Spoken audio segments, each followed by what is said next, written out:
Hello students, welcome back बच्चों।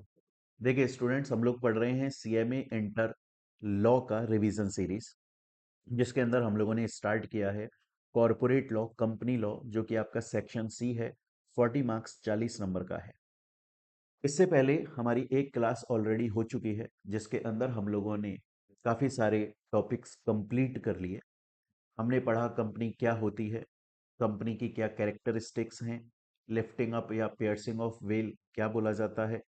Then उसके बाद में हमने टाइप्स ऑफ कंपनी पढ़ लिया, हमने प्रमोटर के बारे में पढ़ा, प्री इनकॉर्पोरेशन कॉन्ट्रैक्ट्स पढ़े, और उसके अलावा फिर हम लोगों ने कंपनी कैसे इनकॉर्पोरेट होती है उसका पूरा प्रोसेस कंप्लीट कर लिया। आज की क्लास में जो हम पढ़ने वाले हैं वो हम पढ़ेंगे मेमोरेंडम ऑफ एसोसिएशन क्या है, आर्टिकल्स ऑफ एसोसिएशन क्या है, memorandum of association, articles of association को कैसे ऑल्टर चेंज किया जा सकता है, और एक एक्स्ट्रा टॉपिक पढ़ेंगे डॉक्ट्रिन ऑफ अल्ट्रा वायरस। हम ये चैप्टर पढ़ना स्टार्ट करें, ये टॉपिक पढ़ना स्टार्ट करें, उससे पहले मैं एक चीज जो ऑलरेडी मैं अपनी last class, last revision series के अंदर हम लोग बता चुके हैं, मैं दोबारा से बता देता हूं कि देखिए आपके सीएमए इंटर लॉ के अंदर जब आप सेक्शन सी पार्ट सी जो है आपका कॉर्पोरेट लॉ, कंपनी लॉ, उसको आप अपने स्टडी मटेरियल में मॉड्यूल में देखोगे तो वो चैप्टर वाइज नहीं दिया हुआ है। सीएमई इंस्टीट्यूट ने क्या किया हुआ है कि आपका part C company law start होता है, पैराग्राफ वाइज सेक्शन वाइज चलता रहता है और खत्म हो जाता है। तो बेसिकली उसमें कोई चैप्टर वाइज ऐसा कुछ भी डिफाइंड नहीं है, बट हम लोग इसे चैप्टर्स में डिवाइड करके पढ़ रहे हैं ताकि हमारे कॉन्सेप्ट अच्छे से क्लियर हो जाए, एकदम से पूरा बर्डन ना आ जाए। क्लियर हो गई ये चीज? अभी तक हम लोग चैप्टर 3 चैप्टर्स पढ़ चुके हैं, जिसमें मैंने आपको बताया कंपनी का इंट्रोडक्शन, देन उसके बाद में टाइप्स ऑफ कंपनी, देन उसके बाद में इनकॉर्पोरेशन ऑफ कंपनी। आज हम अपना चैप्टर 4 स्टार्ट करेंगे, रिवीजन करेंगे चैप्टर 4 का, जिसमें एमओए को पढ़ेंगे, एओए को पढ़ेंगे, उनके ऑल्ट्रेशंस के बारे में सब कुछ डिटेल में पढ़ने वाले हैं। मैं उम्मीद करता हूं कि आप लोगों ने इससे पहले वाली जो हमने रिवीजन क्लास पढ़ी है वो शायद पढ़ ली होगी, आप लोगों ने देख ली है। अगर नहीं देखी है तो वीडियो के डिस्क्रिप्शन में उसका लिंक दिया हुआ है, आप वो जरूर देख लीजिएगा। उसी के बाद में इसे कंटिन्यू कीजिएगा, तभी आपको मजा आएगा। चलिए, अब हम देखना स्टार्ट करेंगे कि आखिर मेमोरेंडम ऑफ एसोसिएशन क्या होता है और आर्टिकल्स ऑफ एसोसिएशन क्या होता है। मेरी बात को बड़े ध्यान से सुनिएगा प्यारे बच्चों। कोई भी कंपनी, चाहे पब्लिक कंपनी है, प्राइवेट कंपनी है, वन पर्सन कंपनी है, स्मॉल कंपनी है, होल्डिंग कंपनी है, सब्सिडरी कंपनी है, गवर्नमेंट कंपनी है, एसोसिएट कंपनी है, प्रोड्यूसर कंपनी है, इन्वेस्टमेंट कंपनी है, एनी कंपनी, ऑल कंपनीज, हर कंपनी को दो डॉक्यूमेंट बनाना कंपलसरी होता है, मैंडेटरी होता है। दो डॉक्यूमेंट्स कंपनी को बनाने ही होते हैं। कौन कौन से डॉक्यूमेंट होते हैं?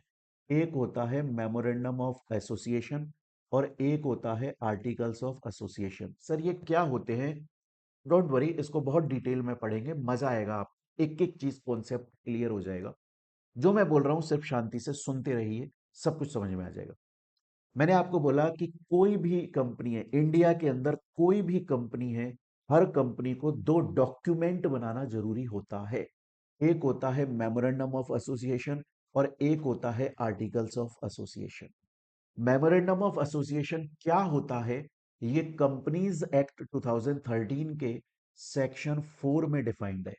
और आर्टिकल्स ऑफ एसोसिएशन क्या होता है, क्यों बनता है? ये कंपनीज एक्ट 2013 के सेक्शन 5 में डिफाइंड है। क्लियर है ये चीज? अच्छा, मैंने आपको बोला हर कंपनी को एमओए बनाना जरूरी है, हर कंपनी को एओए बनाना जरूरी है। ये डॉक्यूमेंट्स होते हैं जो कंपनी के बारे में इंफॉर्मेशन प्रोवाइड करते हैं। क्या इंफॉर्मेशन है वो सब बताऊंगा अभी डिटेल में। बहुत बार ऐसा होता है कि कंपनीज ने अपना एमओए या एओए बना लिया, उसके बाद में कंपनी रन कर रही है, कंपनी में बिजनेस चल रहा है, धंधा पानी चल रहा है, स्मूथली काम हो रहा है। कंपनीज को लगता है कि यार मुझे शायद अपना एमओए या एओए चेंज करना है, उसमें मुझे कुछ ऑल्ट्रेशन लेकर आना है, तो वो ऑल्टर कर सकते हैं। लॉ, कंपनी लॉ अलाउड करता है कि कंपनी अपने मेमोरेंडम ऑफ एसोसिएशन को या कंपनी अपने आर्टिकल्स ऑफ एसोसिएशन को ऑल्टर कर सकती है, चेंज कर सकती है। जब हम ऑल्ट्रेशन ऑफ एमओए के बारे में पढ़ेंगे तो ऑल्ट्रेशन ऑफ एमओए सेक्शन 13 में आता है और ऑल्ट्रेशन ऑफ एओए सेक्शन 14 में आता है। तो याद रखिएगा, अगर कभी एग्जाम में क्वेश्चन आ जाए कि एमओए होता क्या है, ये सेक्शन 4 में डिफाइंड है, एओए क्या होता है, ये सेक्शन 5 में डिफाइंड है, लेकिन इनका ऑल्ट्रेशन सेक्शन 13 में एमओए का और सेक्शन 14 में एओए का ऑल्ट्रेशन डिफाइंड है। क्लियर हो गई ये चीज बात। चलिए अब हम चलते हैं सबसे पहले कि सर आखिर मेमोरेंडम ऑफ एसोसिएशन क्या है, उसे डिटेल में समझेंगे। देखिए जब मैं बात करता हूं मेमोरेंडम की, तो मेमोरेंडम शब्द का मतलब क्या होता है? मेमोरेंडम शब्द का मतलब होता है एक ऐसा रिटन डॉक्यूमेंट, एक ऐसा रिटन डॉक्यूमेंट जो कंपनी के बारे में मेजर इंफॉर्मेशन प्रोवाइड करता है, मोटी मोटी बात कंपनी के बारे में बता देता है। तो मेमोरेंडम का मतलब एक ऐसा रिटन डॉक्यूमेंट जो मेजर इन्फो प्रोवाइड कर रहा है ऑफ एसोसिएशन कंपनी के बारे में। बोला जाता है कि मेमोरेंडम ऑफ एसोसिएशन एक ऐसा डॉक्यूमेंट होता है जो कंपनी और आउटसाइडर के बीच में रिलेशन बनाता है। किसके बीच में रिलेशन बनाता है? कंपनी के बीच में एंड आउटसाइडर, मतलब वो पर्सन जो कंपनी से अभी तक जुड़ा हुआ नहीं है।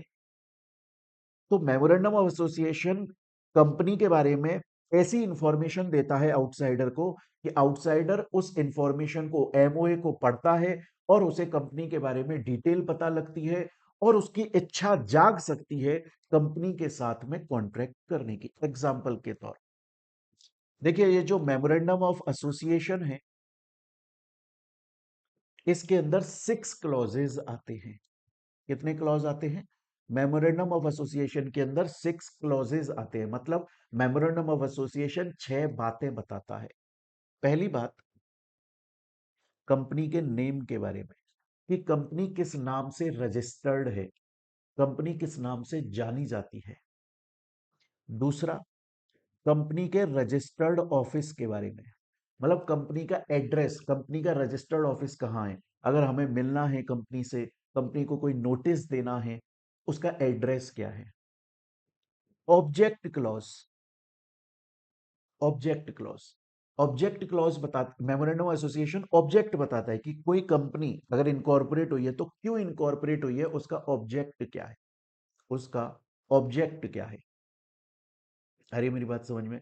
Let suppose for example Mohit Bansal classes company, मैंने जब इस कंपनी को इनकॉर्पोरेट किया तो हमारा ऑब्जेक्टिव था कि कॉमर्स की फील्ड में हमें क्वालिटी एजुकेशन प्रोवाइड करनी है। और सपोज कीजिए मेरे पास में कोई साइंस का इंस्टीट्यूट आता है और वो बोलता है मोहित जी हम आपके साथ में मिलके बिजनेस करना चाहते हैं, तो मैं बोलूंगा सर आपने मेरा एमओए नहीं पढ़ा क्या? मेरे एमओए के अंदर आप पढ़ोगे तो ऑब्जेक्ट क्लॉज है, मैंने उसमें बोला हुआ है कि मेरी कंपनी इनकॉर्पोरेट ही हुई है सिर्फ कॉमर्स को पढ़ाने के लिए।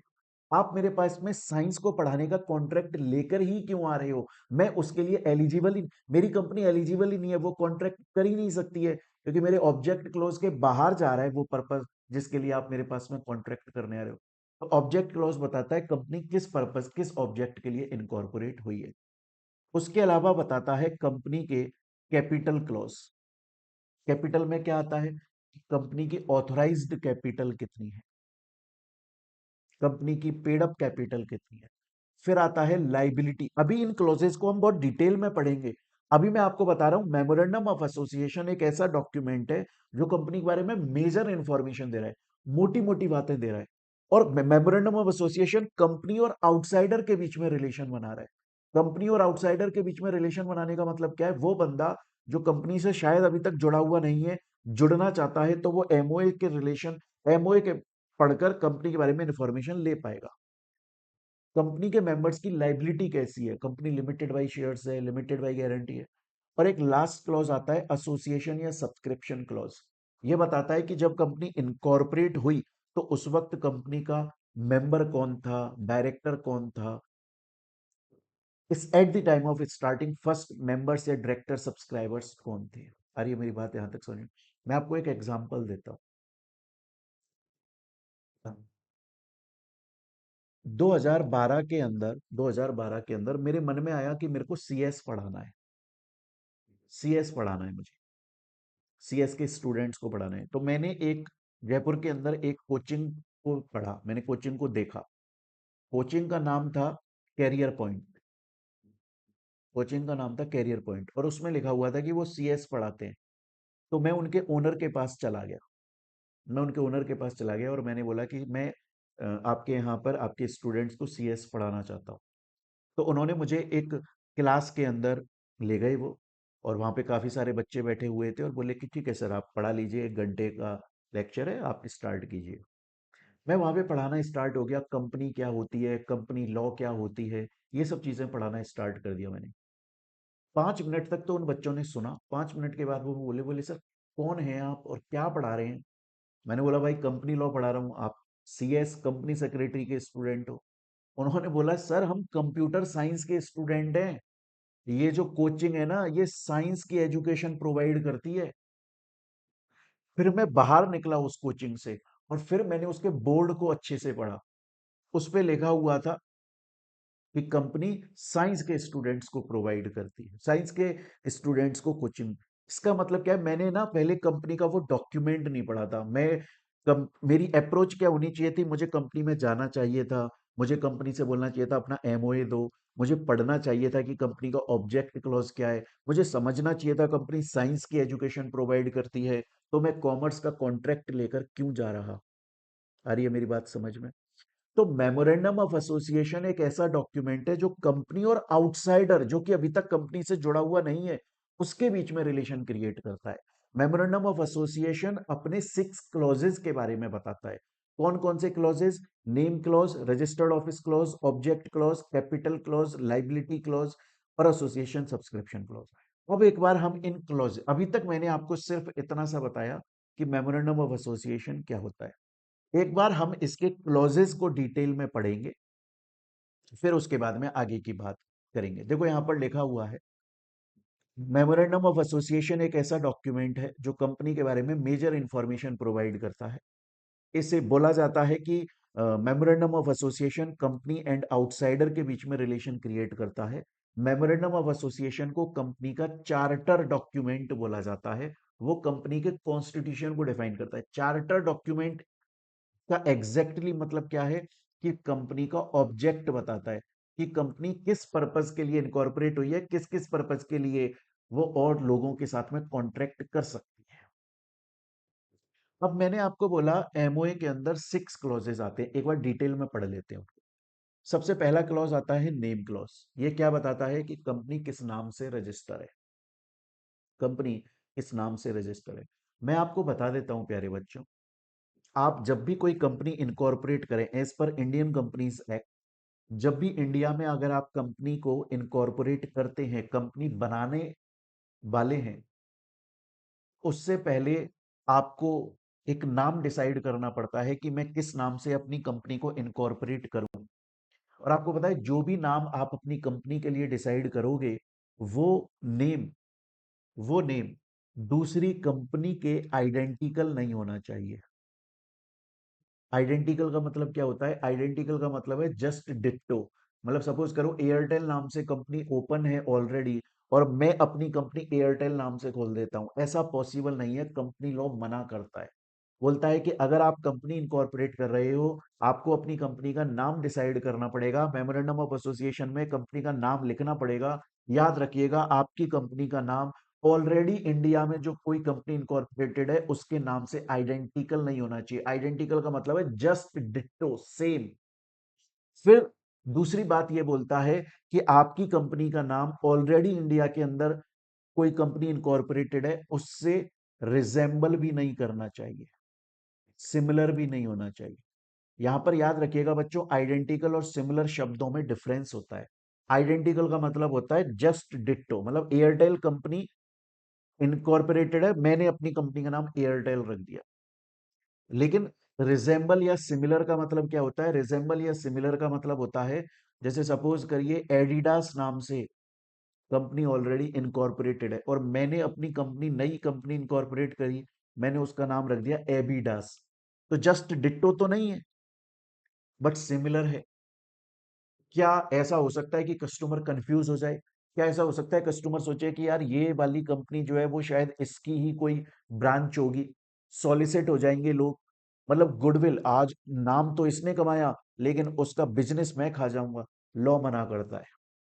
तो नेम क्लॉज हमें क्या बताता है? नेम क्लॉज बताता है कि कंपनी किस नाम से रजिस्टर है। और जब भी कोई कंपनी इनकॉर्पोरेट होती है, वो अपना नाम डिसाइड करती है, तो उसे याद रखना चाहिए कि उसका नाम ऑलरेडी इनकॉर्पोरेटेड कंपनी के नाम से आइडेंटिकल ना हो, ऑलरेडी इनकॉर्पोरेटेड कंपनी के नाम से सिमिलर या रिजेंबल ना करता हो।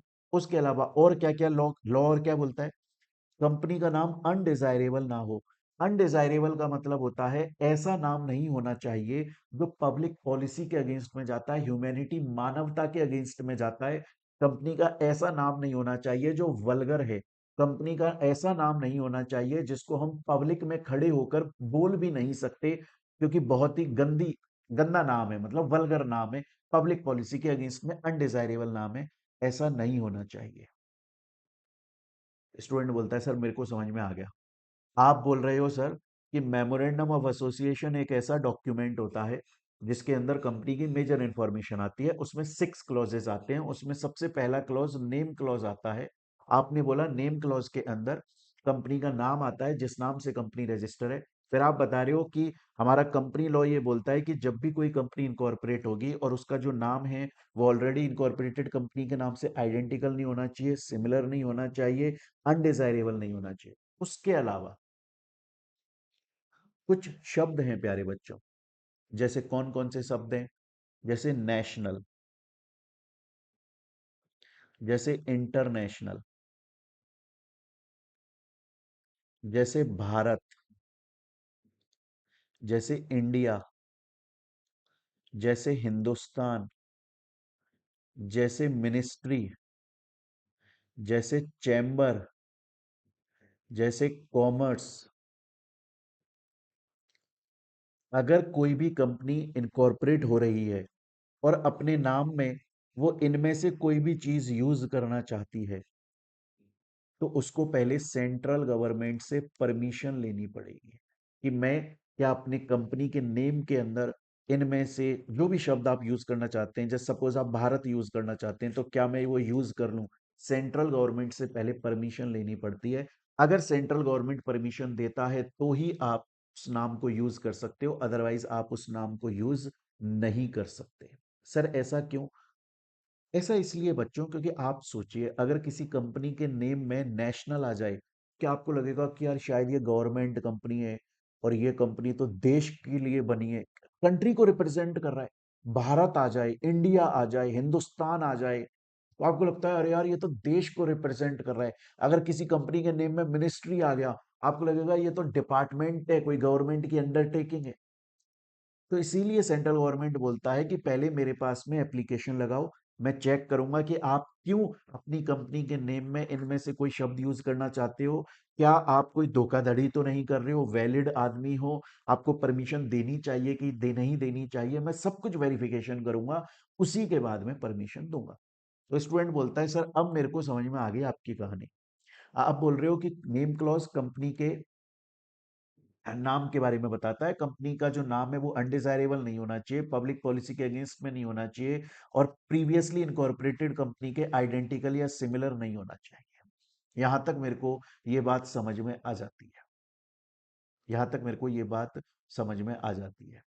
इवन फिर आपने कुछ मेरे को शब्द बताए और आपने बोला ये जो शब्द होंगे अगर कंपनी के नाम में वो यूज करने तो सेंट्रल गवर्नमेंट की अप्रूवल लेनी पड़ेगी। सर एक और क्वेश्चन आ जाता है, सपोज करिए कि कंपनी को उसका नाम मिल गया, हमने पढ़ा हुआ है कैसे मिला, वो हमने इससे पहले वाली जो क्लास करी थी उसमें इनकॉर्पोरेशन का प्रोसेस पढ़ा, हमने देख लिया कंपनी को उसका नाम कैसे मिलता है।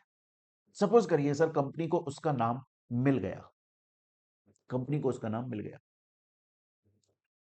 तो सर अब एक बात बताइए, जैसे कंपनी के एमओए के अंदर तो उसका नाम आएगा ही आएगा क्योंकि नेम क्लॉज है, कंपनी के आर्टिकल्स ऑफ एसोसिएशन में भी आएगा क्योंकि नाम तो पता तो लगेगा ना, एओए ऑफ कौन सी कंपनी, तो नाम तो लिखना पड़ेगा।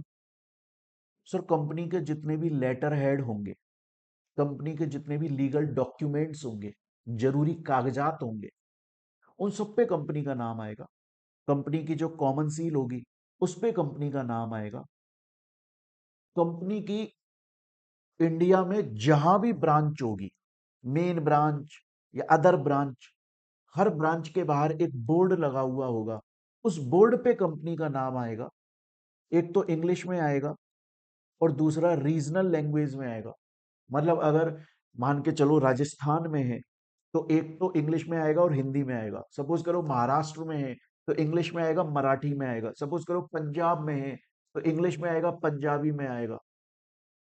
अरे मेरी बात समझ में, तो रीजनल लैंग्वेज में स्टूडेंट बोलता है सर मेरे को यहाँ तक की कहानी पूरी तरीके से समझ में आ गई, मजा आ गया। अभी तक आपने मेरे को बताया मेमोरेंडम ऑफ एसोसिएशन क्या होता है। आपने मुझे बताया सेक्शन 4 में एमओए डिफाइंड है। आपने बोला कि एमओए कंपनी और आउटसाइडर के बीच में रिलेशन बनाता है। आपने बोला एमओए को कंपनी का चार्टर डॉक्यूमेंट बोला जाता है क्योंकि वो ऑब्जेक्ट को डिफाइन करता है। आपने बोला एमओए के अंदर 6 क्लॉज है, उसमें पहला नेम क्लॉज आता है।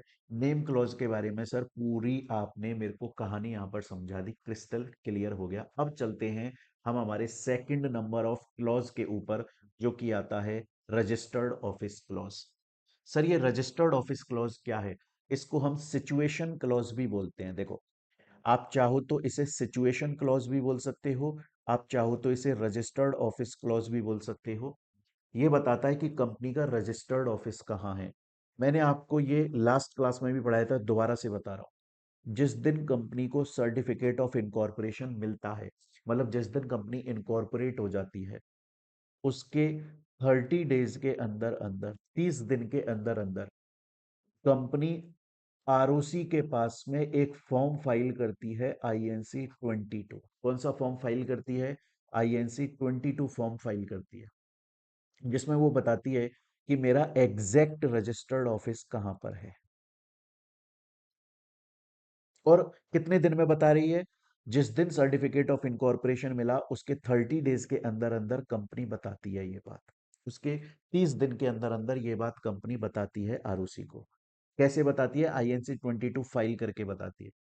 और उन्हीं 30 दिन के अंदर, उन्हीं 30 डेज के अंदर आरओसी का एक बंदा, एटलीस्ट 1 पर्सन, वहां पर फिजिकली आता है, चेक करता है कि कंपनी ने जो मुझे बताया था यहाँ पे उसका रजिस्टर्ड ऑफिस है, क्या एग्जैक्टली उसका वहां पर रजिस्टर्ड ऑफिस है कि नहीं, वो फिजिकली चेक किया जाता है। याद रखिएगा, हम जब भी कंपनी के रजिस्टर्ड ऑफिस के बारे में बात करेंगे, INC 22 हमेशा आएगा।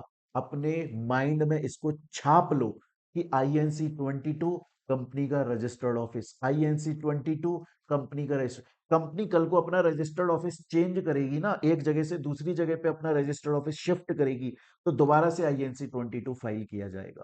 स्टूडेंट बोलता है सर मेरे को समझ में आ गया, पर मेरे अब दो क्वेश्चन है।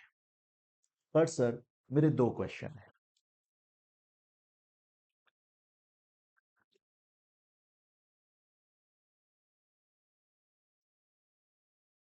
सर मेरा आपसे पहला क्वेश्चन तो ये है कि आखिर कंपनी का रजिस्टर ऑफिस चाहिए क्यों?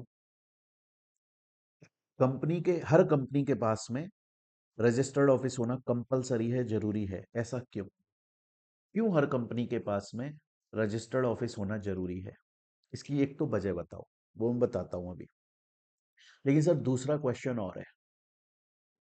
सर आपने इससे पहले वाली क्लास में जब आपने पढ़ाया था कि कंपनी कैसे इनकॉर्पोरेट होती है, इनकॉर्पोरेशन का प्रोसेस, तो आपने बोला था कि अगर आपको कंपनी इनकॉर्पोरेट करनी है तो उसके लिए आरओसी के पास में डॉक्यूमेंट्स फाइल किए जाते हैं। आरओसी के पास में डॉक्यूमेंट्स फाइल होते हैं, फिर आरओसी उन डॉक्यूमेंट्स को चेक करता है, सेटिस्फाई होता है, तो सर्टिफिकेट ऑफ इनकॉर्पोरेशन देता है। यह आपने बताया था। आज अगर मुझे कंपनी इनकॉर्पोरेट करनी है तो मुझे आरओसी के पास में डॉक्यूमेंट्स फाइल करने पड़ेंगे। बहुत सारे डॉक्यूमेंट्स फाइल करने होते हैं, उनमें से एक INC 22 भी फाइल करना पड़ता है। अब सर एक चीज बताओ, आपने बोला कि मुझे कंपनी को इनकॉर्पोरेट करवाना है, मुझे आरओसी से सर्टिफिकेट ऑफ इनकॉर्पोरेशन लेना है, तो उसके लिए मुझे डॉक्यूमेंट्स फाइल करने पड़ रहे हैं, जिसमें मैं INC 22 फाइल कर रहा हूं, मतलब कंपनी के रजिस्टर्ड ऑफिस के बारे में इंफॉर्मेशन दे रहा हूं आरओसी को। फिर आरओसी मुझे सीओआई दे रहा है, और फिर आपने अभी बोला कि एक बार सीओआई मिल गया तो उसके 30 दिन के अंदर अंदर कंपनी INC 22 फाइल करके अपना रजिस्टर्ड ऑफिस बताती है। सर ये बातें तो आपकी कॉन्ट्राडिक्ट कर रही हैं। एक तो आपने बोला कि सर्टिफिकेट ऑफ इनकॉर्पोरेशन लेने के लिए, कंपनी को इनकॉर्पोरेट कराने के लिए हमें INC 22 फाइल करना पड़ता है, जिसमें अपने कंपनी अपने रजिस्टर्ड ऑफिस के बारे में बताती है। और फिर आप बोल रहे हो जब सर्टिफिकेट ऑफ इनकॉर्पोरेशन मिल गया, उसके 30 दिन के अंदर अंदर कंपनी आईएनसी 22 फाइल करती है आरओसी के पास और अपने रजिस्टर्ड ऑफिस। सर, सीओआई लेने के लिए ही आईएनसी 22 पहले ही फाइल कर दिया था, अब क्यों फाइल हो रहा है? बताता हूं। लास्ट क्लास में भी बताया था, दोबारा से बता देता हूं। सपोज कीजिए मैं दिल्ली के अंदर काम कर रहा हूं। ये एक्चुअली में ऐसा हुआ था। मैं दिल्ली के अंदर जब कंपनी में काम कर रहा था, तब मेरे मन में आया कि यार मुझे ना एक कंपनी इनकॉर्पोरेट करनी है मोहित बंसल क्लासेस के नाम से। क्लियर है ये चीज? मेरे माइंड में क्लियर थी एक बात। जब मैं दिल्ली में काम करता था तो मेरे माइंड में क्लियर थी कि मुझे मोहित बंसल क्लासेस नाम से कंपनी को इनकॉर्पोरेट करने का है। मेरे को आ, ये जो मेरी कंपनी होगी, ये मैं जयपुर में इनकॉर्पोरेट करूंगा, जयपुर राजस्थान में मैं इनकॉर्पोरेट करूंगा। मेरे माइंड में क्लियर था। मेरे माइंड में क्लियर था जयपुर के अंदर में रिद्धि सिद्धि नाम की जगह है, वहां पर मैं इसे इनकॉर्पोरेट करूंगा। लेकिन हुआ क्या, जब मैं दिल्ली से जयपुर में आया तो उस वक्त जब मैंने कंपनी इनकॉर्पोरेट करने की चाही, उस वक्त मेरे पास में कोई प्रॉपर्टी नहीं थी। जमीन मेरी खुद की नहीं थी। तो मेरे दिमाग में आया कि मोहित भाई, अगर आज तू जमीन को परचेज करता है, अगर आज तू जमीन को परचेज करता है तो कम से कम 80-90 लाख या करोड़ रुपए की तो आएगी। तो यार, क्या गारंटी है कि अगर आज मैं प्रॉपर्टी परचेज कर लूं इसलिए कि मुझे यहां पर मेरी कंपनी इनकॉर्पोरेट करनी है, और फिर मैं आरओसी के पास में डॉक्यूमेंट्स फाइल करूं, क्या गारंटी है कि आरओसी मुझे सर्टिफिकेट ऑफ इनकॉर्पोरेशन दे देगा? क्या गारंटी है आरओसी मुझे बोल देगा कि ठीक है तुम इनकॉर्पोरेट हो जाओ? कोई गारंटी नहीं है। तो मेरा तो यार ये इन्वेस्टमेंट फालतू का चला जाएगा, 80-90 लाख का, 2 करोड़ का। फिर मैंने सोचा एक काम करता हूं, मैं ना प्रॉपर्टी रेंट पे ले लेता हूं। पर मैंने सोचा, सोचो अगर मैं आज प्रॉपर्टी को रेंट पे ले लूं और मैं प्रॉपर्टी रेंट पे देखने भी गया, वहां पर उस लैंडलॉर्ड ने मेरे से बोला कि 2 लाख रुपए तो रेंट है और 2 लाख रुपए आपको सिक्योरिटी के नाम पे जमा कराने पड़ेंगे। मैंने कहा यार 4 लाख रुपए मान के चलो मैं इसे दे भी देता हूँ, तो भी क्या गारंटी है कि मैं आरओसी के पास डॉक्यूमेंट्स फाइल करूंगा तो आरओसी मुझे सीओआई सर्टिफिकेट ऑफ इनकॉर्पोरेशन दे देगा? कोई गारंटी नहीं। मैंने क्या किया, मैंने लॉ पढ़ा, मैंने कंपनी लॉ पढ़ा। कंपनी लॉ ने बोला आपको सर्टिफिकेट ऑफ इनकॉर्पोरेशन लेना है ना, तो सर्टिफिकेट ऑफ इनकॉर्पोरेशन लेने के लिए आईएनसी 22 पहले फाइल करना पड़ेगा आपको, जिसमें आपको अपना रजिस्टर्ड ऑफिस बताना पड़ेगा। लेकिन अगर आपके पास में अभी कोई एग्जैक्ट आपका रजिस्टर्ड ऑफिस नहीं है कि ये बिल्डिंग यहीं पर इंफॉर्मेशन भेजना, अगर मेरे को कोई नोटिस देना है, कोई बिल्डिंग आपकी डिफाइंड नहीं, कोई दिक्कत नहीं है। सर्टिफिकेट ऑफ इनकॉर्पोरेशन लेने के लिए आप जो आईएनसी 22 फाइल कर रहे हो आरओसी के पास में, उसमें जो अपना रजिस्टर्ड ऑफिस बता रहे हो, सिर्फ स्टेट का नाम बता दो। सिर्फ इतना बोल दो कि राजस्थान में इनकॉर्पोरेट करूंगा अपनी कंपनी, आप सीओआई दे दो। सिर्फ इतना बता दो। एक बार जब आपको सर्टिफिकेट ऑफ इनकॉर्पोरेशन मिल जाए, फिर उसके 30 दिन के अंदर अंदर एग्जैक्ट लोकेशन बता देना, ये मेरी बिल्डिंग है। अगर कल को कोई भी नोटिस वोटिस कुछ भी भेजना है तो यहां भेजना। पहले तो मैंने बोला था कि राजस्थान में, लेकिन अब मैं बोल रहा हूं राजस्थान में जयपुर के अंदर रिद्धि सिद्धि पर फलानी जो बिल्डिंग है, वहां पर मेरी कंपनी इनकॉर्पोरेटेड है। अब क्वेश्चन आता है कि सर फिर राजस्थान सिर्फ स्टेट का नाम क्यों बताया? क्योंकि स्टैंप ड्यूटी पे करनी थी। जब कोई भी कंपनी इनकॉर्पोरेट होती है ना, तो वो अपनी कैपिटल बताती है कि इतनी मेरी कैपिटल है, उस कैपिटल के ऊपर स्टैंप ड्यूटी लगती है। और स्टैंप ड्यूटी स्टेट वाइज लगती है। दिल्ली में हो तो अलग लगेगी, पंजाब में हो तो अलग लगेगी, उत्तर प्रदेश में हो तो अलग लगेगी, राजस्थान में हो तो अलग लगेगी। तो यहाँ पे आईएनसी 22 जो हमने कंपनी आरओसी के पास फाइल करा सीओआई लेने को, उसका मेन इंटेंशन था हम बता दें हम राजस्थान में कंपनी इनकॉर्पोरेट करेंगे, तो राजस्थान में स्टैंप ड्यूटी जो टैक्स लग रहा है उस रेट से आप टैक्स ले लो हमसे। एक बार आपने हमें सर्टिफिकेट ऑफ इनकॉर्पोरेशन दे दिया, तो हम दोबारा से आईएनसी, क्योंकि अब हम श्योर हो गए ना कि अब तो आरओसी बोल रहा है कंपनी इनकॉर्पोरेट कर लो, अब तो मैं बिल्डिंग रेंट पे ले लूंगा। और मुझे बताना भी पड़ेगा आरओसी को कि मेरी ये बिल्डिंग है। कल को आरओसी मुझे कोई डॉक्यूमेंट भेजना चाहता है, फिर वो कहाँ भेजेगा? राजस्थान में। मैं उसे बताऊंगा इस पेपर भेज देना।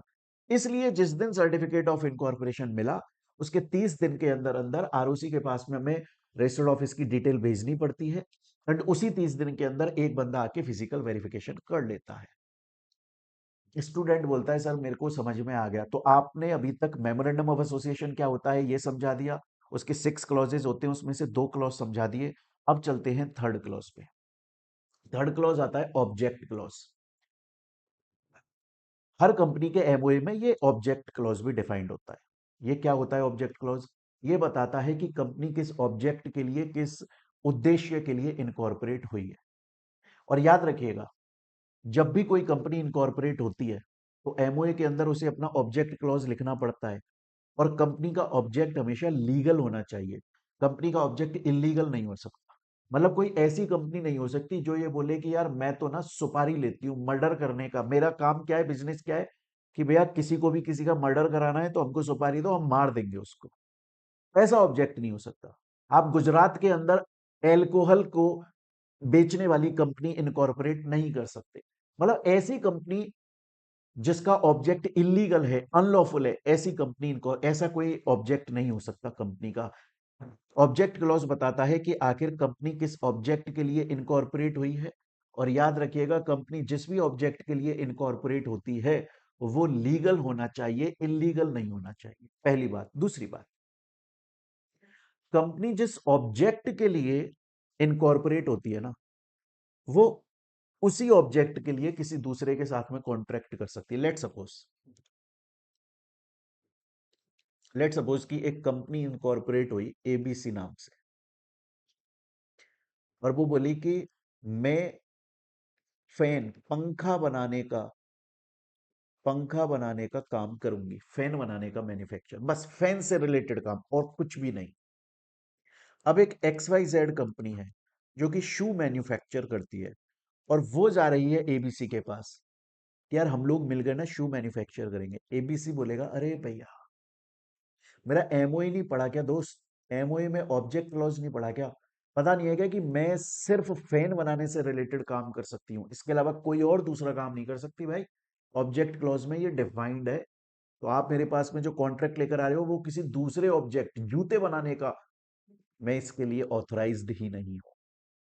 अगर ऐसा करना भी होगा, मान लो एबीसी के मन में आए कि ठीक है मैं जूते बनाने का काम करूं, तो पहले उसे ऑब्जेक्ट क्लॉज को चेंज करना पड़ेगा। उसे अपने ऑब्जेक्ट क्लॉज में लिखना पड़ेगा कि मैं पंखा बनाने और जूता बनाने का मेरा ऑब्जेक्ट है। स्टूडेंट बोलता है सर मेरे को यहां तक की बात पूरी तरीके से समझ में आ गई। पता है आपको, एक बार एक क्वेश्चन भी आया हुआ है एग्जाम में। क्वेश्चन ये आया था कि एक कंपनी है, वो कंपनी इनकॉर्पोरेट हो गई, उसे सर्टिफिकेट ऑफ इनकॉर्पोरेशन मिल गया, लेकिन उसके ऑब्जेक्ट क्लॉज में जो ऑब्जेक्ट लिखा है कि इस पर्पज के लिए कंपनी इनकॉर्पोरेट हुई है, वो इलीगल ऑब्जेक्ट लिखा है। तो आप सोचो कि एक कंपनी इनकॉर्पोरेट हो गई, कंपनी को सर्टिफिकेट ऑफ इनकॉर्पोरेशन मिल गया, लेकिन उसके ऑब्जेक्ट क्लॉज में लिखा है कि वो तो इलीगल ऑब्जेक्ट के लिए इनकॉर्पोरेट हुई है। क्या ये सही बात लगती है आपको? अब जब उसने इलीगल ऑब्जेक्ट के लिए लिखा हुआ था कि मैं तो लोगों की किडनैपिंग करवाऊंगी, सपोज करो, तो वो कंपनी उस ऑब्जेक्ट के लिए काम करने लगी, तो आरओसी ने उसे रोक दिया, बोला ये क्या कर रहे हो, आप तो इलीगल काम कर रहे हो। कंपनी ने बोला ये देखो मेरा एमओए, ऑब्जेक्ट क्लॉज में मैंने यही ऑब्जेक्ट लिखा था, आपने मुझे सर्टिफिकेट ऑफ इनकॉर्पोरेशन दिया है तो मैं तो करूंगी ये काम। तो वहां पे लॉ ने ये बोला कि चलो मान लिया, आरओसी ने आपको सर्टिफिकेट ऑफ इनकॉर्पोरेशन दे दिया, गलती हो गई आरओसी से। आरओसी के पास में हजारों कंपनियां इनकॉर्पोरेट होने को आती हैं, वो हजारों के एमओए एओए को पढ़ता है, उनके डॉक्यूमेंट्स चेक करता है। शायद आपके एमओए के ऑब्जेक्ट क्लॉज में इलीगल ऑब्जेक्ट था, ये आरओसी की नजर में नहीं आया, लेकिन आपको तो पता था ना कि आपने इलीगल ऑब्जेक्ट लिखा है। No one is allowed to take advantage of its wrong. कोई भी पर्सन को खुद की गलती का फायदा उठाने का अधिकार नहीं देता लॉ।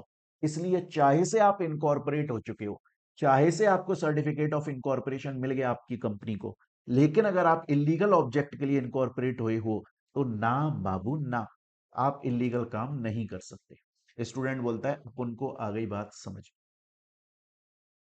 तो अभी तक सर आपने एमओए क्या होता है बता दिया, उसके 3 क्लॉज हमको पढ़ा दिए। अब हम चलते हैं फोर्थ क्लॉज पे। एक चीज बता दूं प्यारे बच्चों, हम क्लॉज को जिस सीक्वेंस में पढ़ रहे हैं आपको उसी सीक्वेंस में याद करना है। पहले name clause, then registered office, then object, then liability, then capital and then last subscription associate. Series sequence में याद करना है, ऊपर नीचे मत कर देना। नेक्स्ट आता है लाइबिलिटी क्लॉज। इस पर मैं टाइम खर्च नहीं करूंगा क्योंकि हमने इससे पहले वाली जो रिवीजन क्लास करी थी उसके अंदर पूरा लाइबिलिटी क्लॉज को एग्जांपल्स के साथ में पूरा डिटेल में मैंने पढ़ाया है। ये लाइबिलिटी क्लॉज कंपनी के मेंबर्स की लाइबिलिटी बताता है कि कंपनी के मेंबर्स की लाइबिलिटी लिमिटेड बाय शेयर्स है, लिमिटेड बाय गारंटी है, अनलिमिटेड है। नेक्स्ट चलते हैं कैपिटल क्लॉज। कैपिटल क्लॉज क्या बताता है? कैपिटल क्लॉज बताता है कंपनी की सभी कैपिटल्स के बारे में, कि कंपनी की ऑथराइज्ड कैपिटल कितनी है। अब सपोज करो एक कंपनी है, आलतू फालतू कंपनी। सपोज करो एक कंपनी है, ठीक है। अब उस कंपनी के ऑथराइज कैपिटल में लिखा हुआ है कि वो 10 करोड़ तक की कैपिटल, मतलब 10 करोड़ रुपए तक के शेयर्स मार्केट में इशू कर सकती है। ऑथराइज्ड है, कंपनी ऑथराइज्ड है कि वो 10 करोड़ रुपए तक के शेयर्स मार्केट में इशू कर सकती है।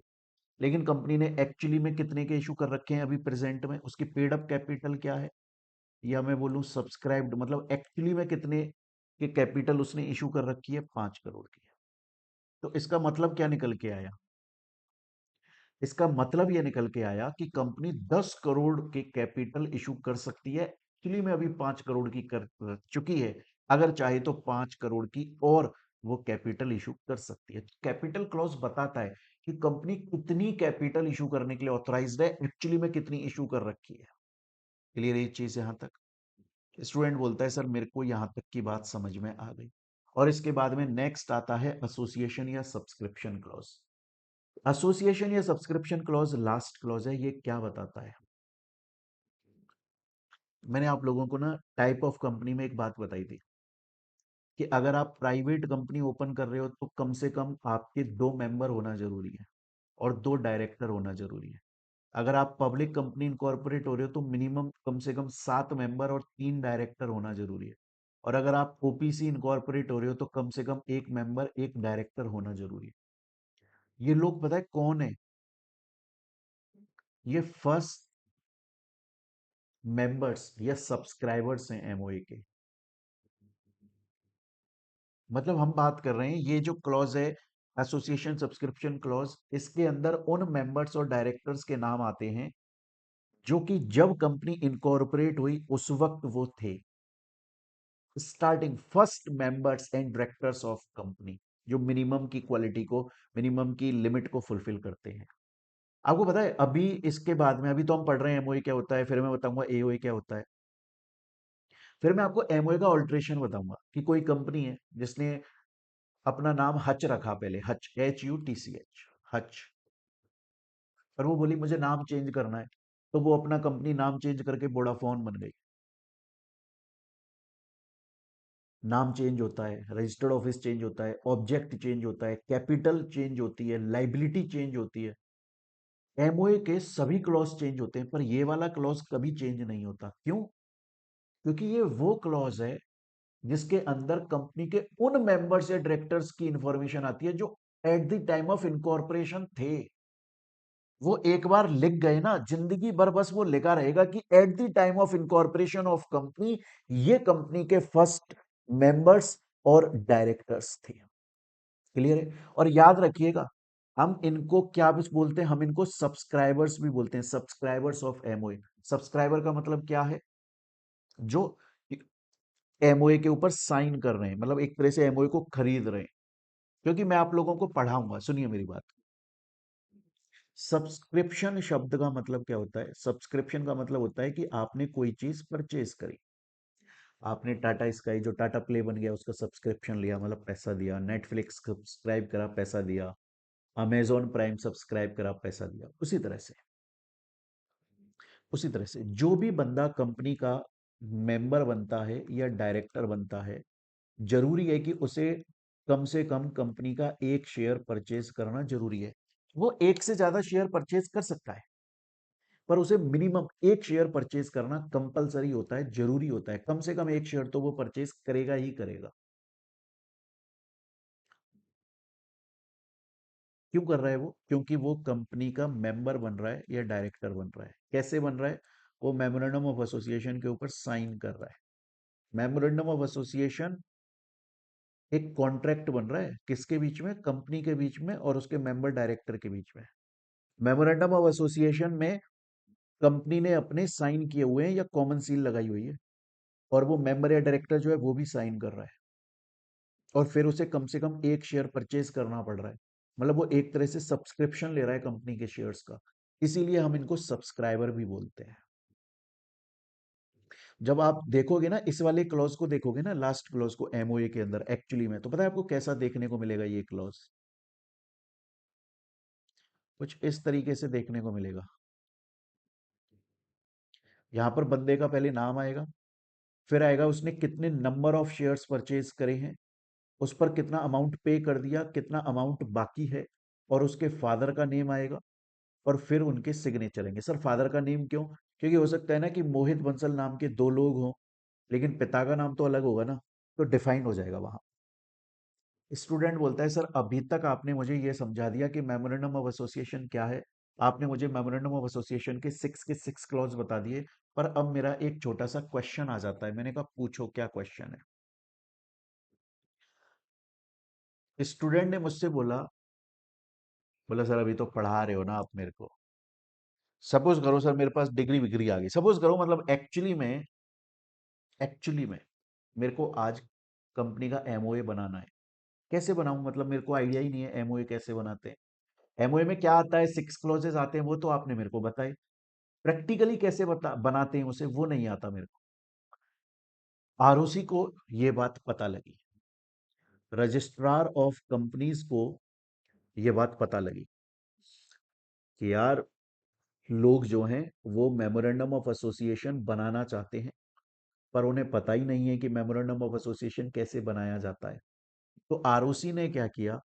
आरओसी ने कुछ सैंपल्स बना दिए एमओए के, जिन्हें हम मॉडल्स बोलते हैं, एमओए के मॉडल्स, या हम उन्हें टेबल भी बोलते हैं, एमओए की टेबल।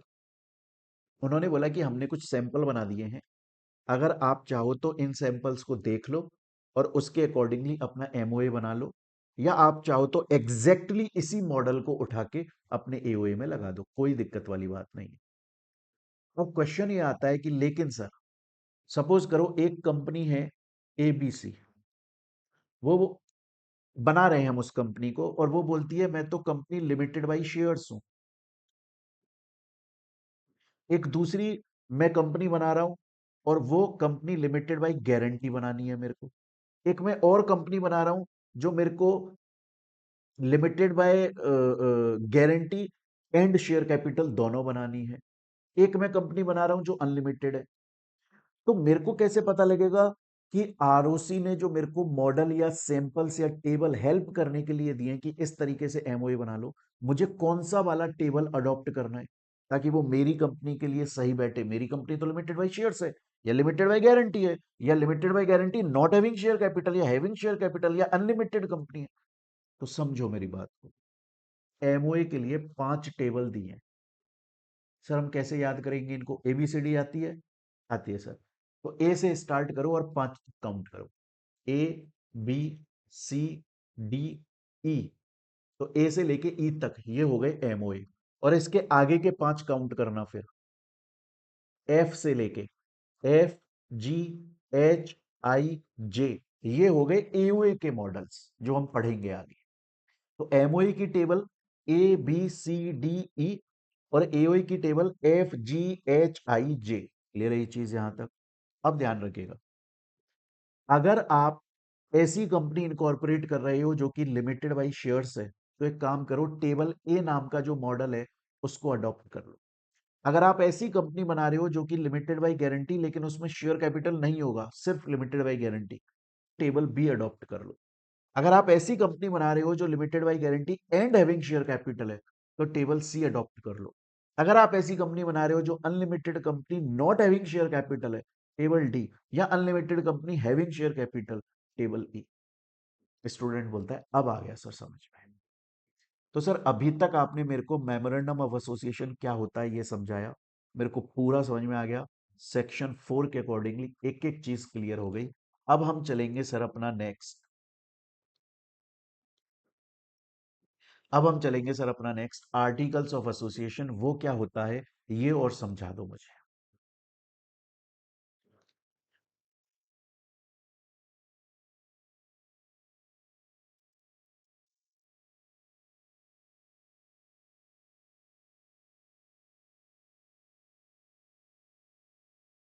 देखिएगा स्टूडेंट्स,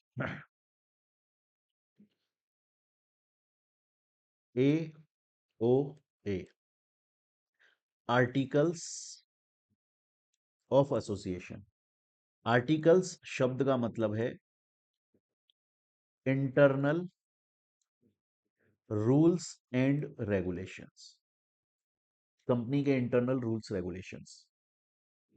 देखो क्या होता है, कंपनी अपनी लाइफ में ना बहुत सारे काम करती है।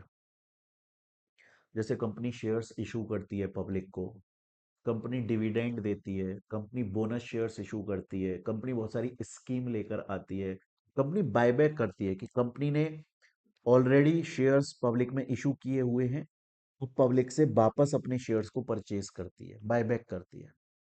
कंपनी अपनी लाइफ में ना बहुत सारे काम करती है। सर कैसे करेगी, किन रूल्स रेगुलेशंस को फुलफिल करके करेगी, कंपनी में कितने मिनिमम डायरेक्टर होंगे, मैक्सिमम कितने डायरेक्टर होंगे, डायरेक्टर का अपॉइंटमेंट कैसे होगा, रिमूवल कैसे होगा, कंपनी के अंदर काम कैसे होगा, कंपनी की मीटिंग कैसे होगी, मीटिंग का नोट, कंपनी में जो कुछ भी हो रहा है इंटरनली वो होगा कैसे, किन legal terms condition rules regulations को, नियम शर्तों को फॉलो करके होगा, वो लिखा हुआ रहता है आर्टिकल्स ऑफ एसोसिएशन में। आर्टिकल्स ऑफ एसोसिएशन एक डॉक्यूमेंट है जो कि हर कंपनी को बनाना जरूरी है, जैसे एमओए बनाना जरूरी था, सेम उसी तरह से articles of association her company को बनाना कंपलसरी है। आर्टिकल्स ऑफ एसोसिएशन के अंदर कंपनी के इंटरनल रूल्स रेगुलेशंस आते हैं कि आखिर कंपनी काम कैसे करेगी। स्टूडेंट बोलता है सर मेरे को आपकी बात समझ में आ गई। अब एक चीज बताना प्यारे बच्चों, मैंने आप लोगों को एक बात बताई थी, मैंने आप लोगों को बोला था एमओए कंपनी और आउटसाइडर के बीच में रिलेशन बनाता है, सेम उसी तरह से एओए कंपनी और मेंबर के बीच में रिलेशन बनाता है। क्यों क्यों?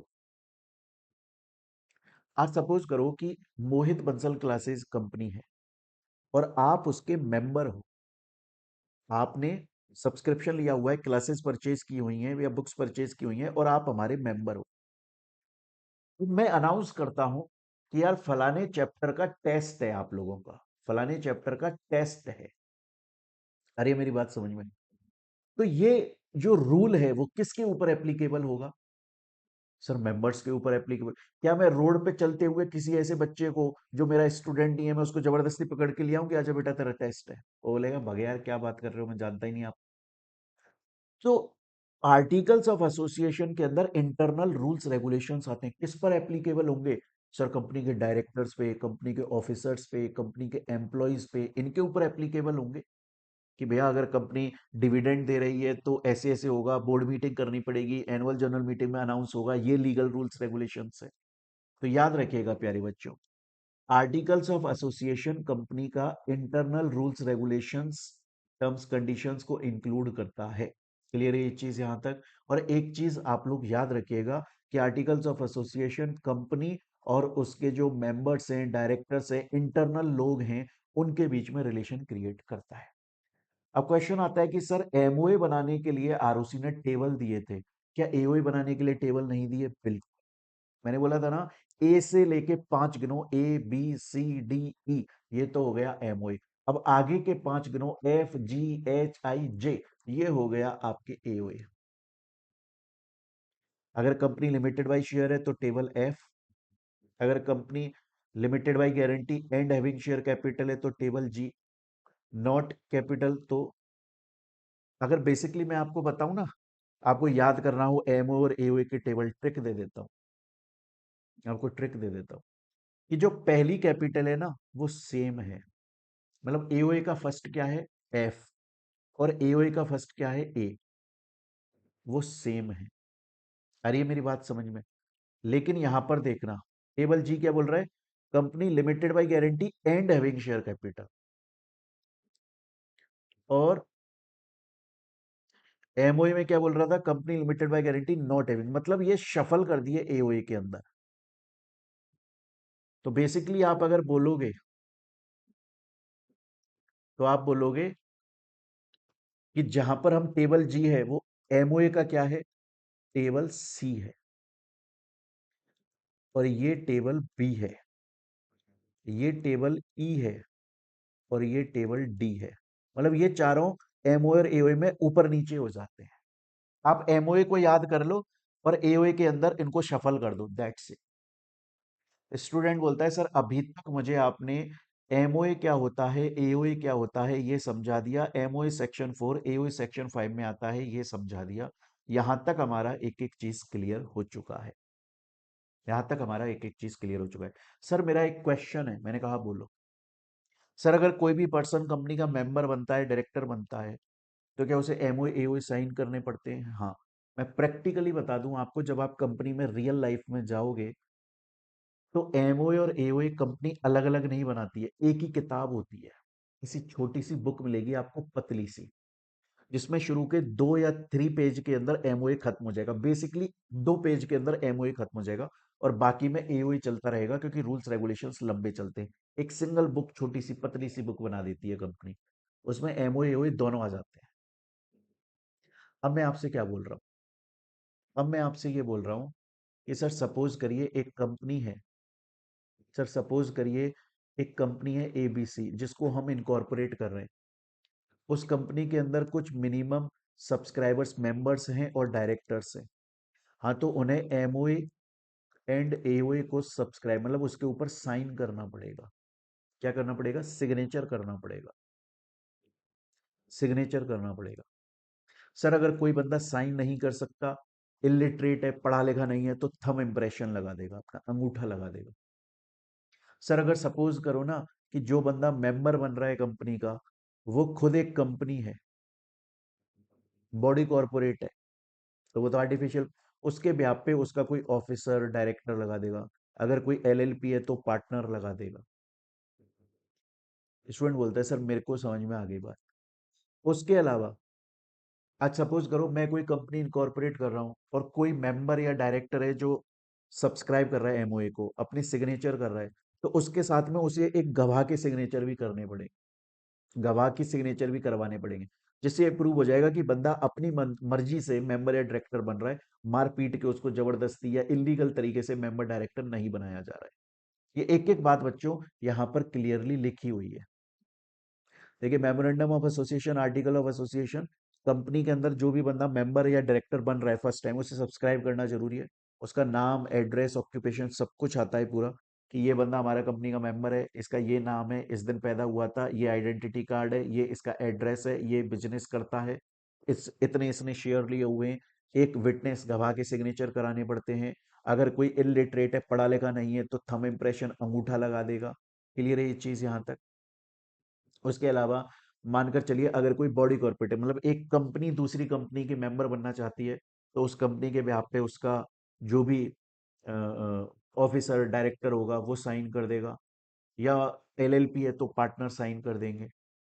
इसके अलावा आता है कि सर सपोज करिए एक इंडियन कंपनी बना रहे हैं हम, सर हम इनकॉर्पोरेट कर रहे हैं इंडियन कंपनी, और सर फॉरेन से, सर सपोज करिए कि हम इंडियन कंपनी इनकॉर्पोरेट कर रहे हैं, और सपोज करिए कि कोई फॉरेनर है, वो इंडिया की कंपनी का सब्सक्राइबर बनना चाहता है, तो कैसे साइन होगा? बहुत सिंपल है।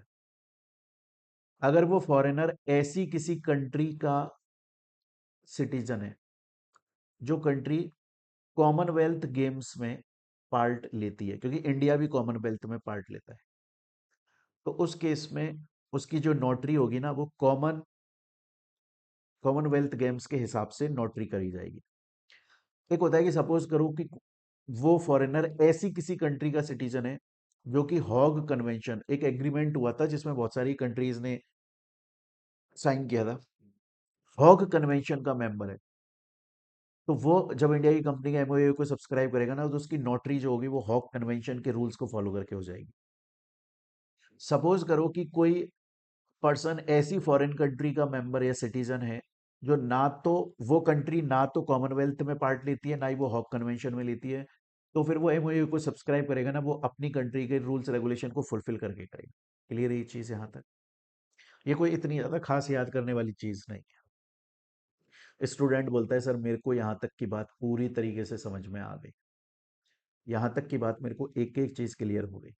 तो अभी तक एमओए क्या है, एओए क्या है, ये समझ में आ गया।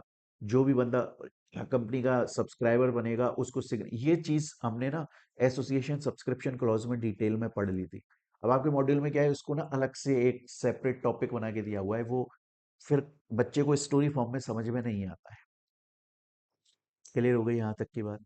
चलिए, अब प्यारे बच्चों मेरी बात को बड़े ध्यान से सुनिएगा। आपके एग्जाम में एक क्वेश्चन आता है, आपके एग्जाम में एक क्वेश्चन आता है, और मैं आपसे एक क्वेश्चन पूछना चाह रहा हूं।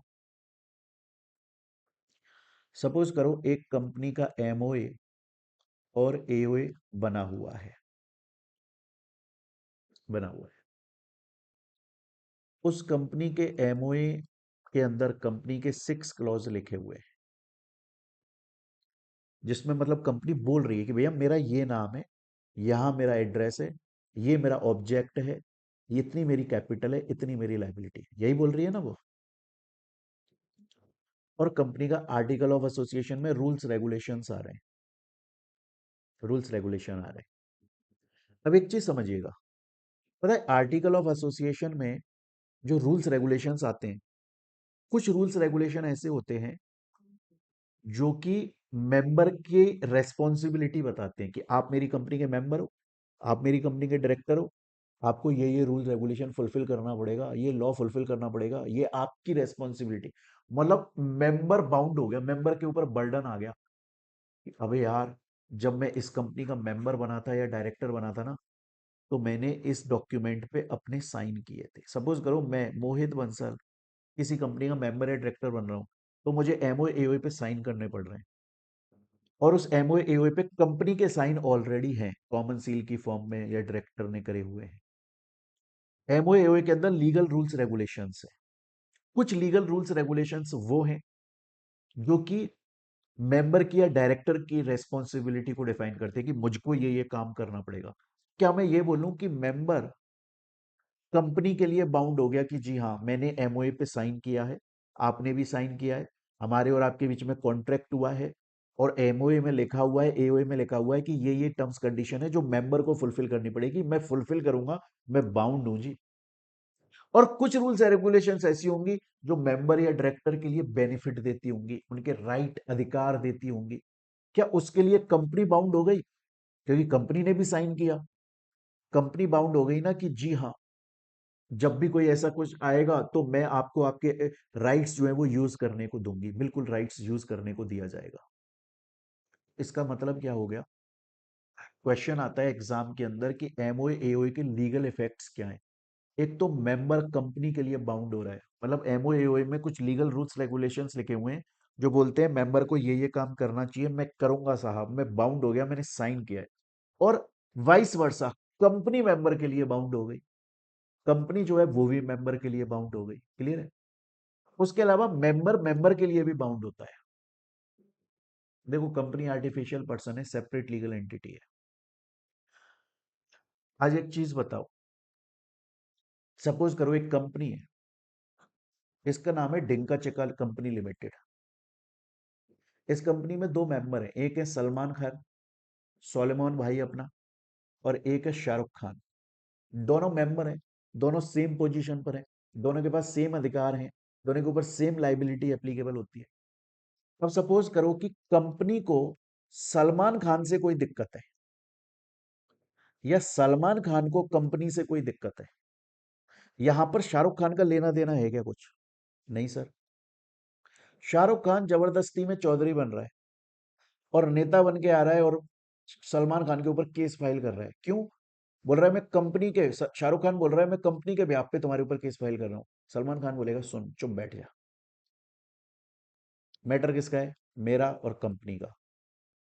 तू कौन है भाई? तू कोई नहीं है ना, तू मेंबर है ना, तो तेरे पास में कोई अधिकार नहीं है। तू मेरे लिए बाउंड है, मैं तेरे लिए बाउंड हूं कि भैया हम सेम पोजीशन पर खड़े हुए हैं, अगर मुझे कंपनी से कुछ प्रॉब्लम है, मैं डायरेक्टली कंपनी पे केस करूंगा, कंपनी को मेरे से प्रॉब्लम है, कंपनी डायरेक्टली मुझ पर केस करेगी। तेरे को बीच में आने की कोई भी जरूरत नहीं। तो अगर एग्जाम में आपके क्वेश्चन आ जाए, हालांकि आपके कोर्स में ना सिर्फ ये दो ही दिए हुए हैं, ए और बी पॉइंट, सीएमए इंटर में। और वो क्या बोलता है, वो ये बोलता है कि जब भी कोई मेंबर या डायरेक्टर कंपनी का मेंबर या डायरेक्टर बन रहा है, कोई भी पर्सन एमओए को सब्सक्राइब कर रहा है, तो वो कंपनी के लिए बाउंड हो जाता है, कंपनी उसके लिए बाउंड हो जाती है। क्लियर?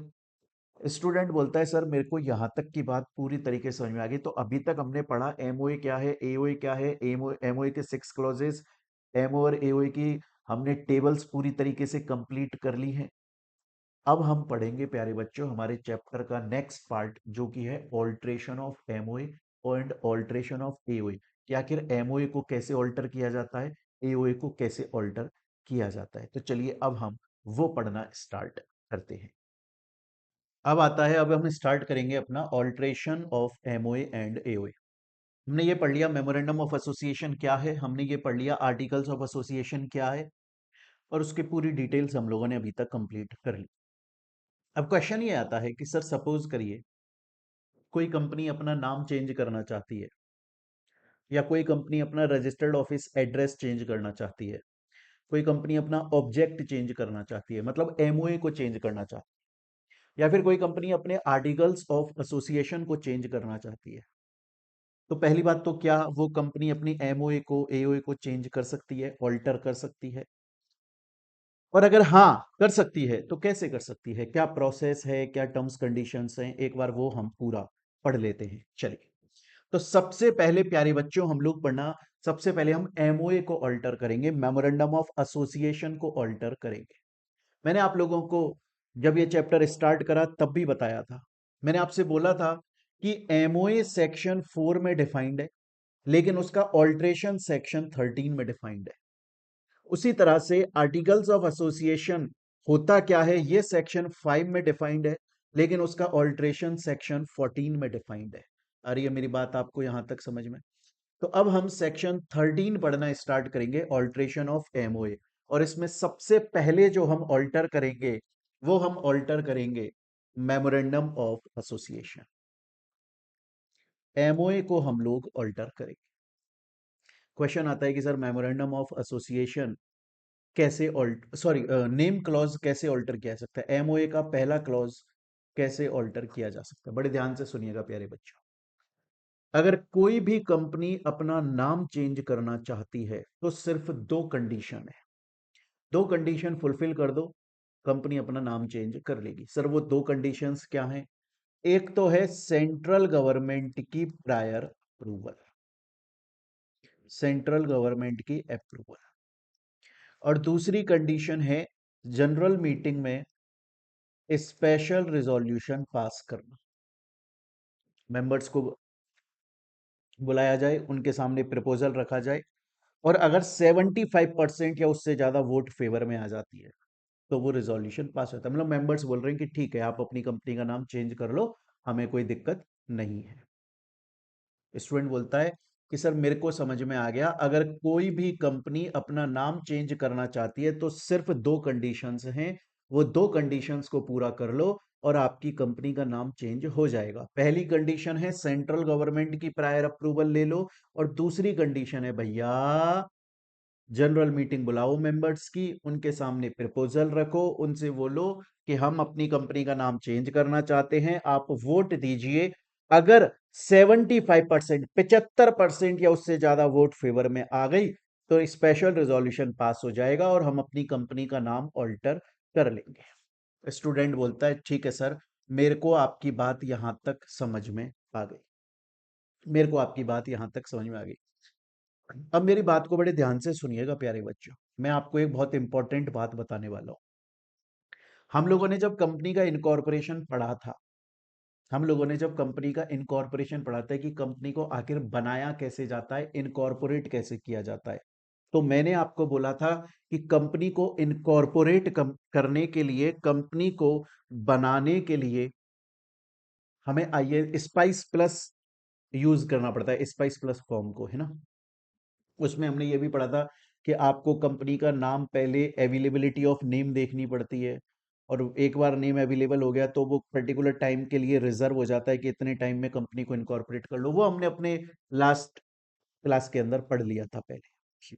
अब मैं आपसे क्या बोल रहा हूँ, सपोज करिए कोई एक कंपनी है, सपोज करिए कोई एक कंपनी है और वो कंपनी अपना नाम चेंज करना चाहती है। अब उसने कुछ नया नाम अपने माइंड में डिसाइड किया, उसने सोचा कि यार मैं मेरी कंपनी का नाम चेंज करूं, मेरा नया नाम क्या होगा, कंपनी का फलाना होगा, ऐसे डिसाइड किया। क्या उसे ये नहीं देखना पड़ेगा कि यार जो नाम मैं सोचूं कि अब मेरी कंपनी का नाम आफ्टर चेंज, आफ्टर ऑल्ट्रेशन ये हो जाएगा, क्या ये नाम अवेलेबल है मार्केट में कि अवेलेबल नहीं है? इस बात के लिए उसे पहले चेक करना पड़ता है। उस बात के लिए पहले चेक करना, कैसे चेक करना है? MCA 21 की वेबसाइट पे जाएगी वो कंपनी, और वहां पर एक रन नाम की सर्विस होती है। कौन सी सर्विस होती है? रन, जिसको बोला जाता है रिजर्व यूनिक नेम। याद रखिएगा, मैं आपको दोबारा से बोल रहा हूं, इस बात को आप इंपॉर्टेंट मार्क कर लो, हाईलाइट कर लो।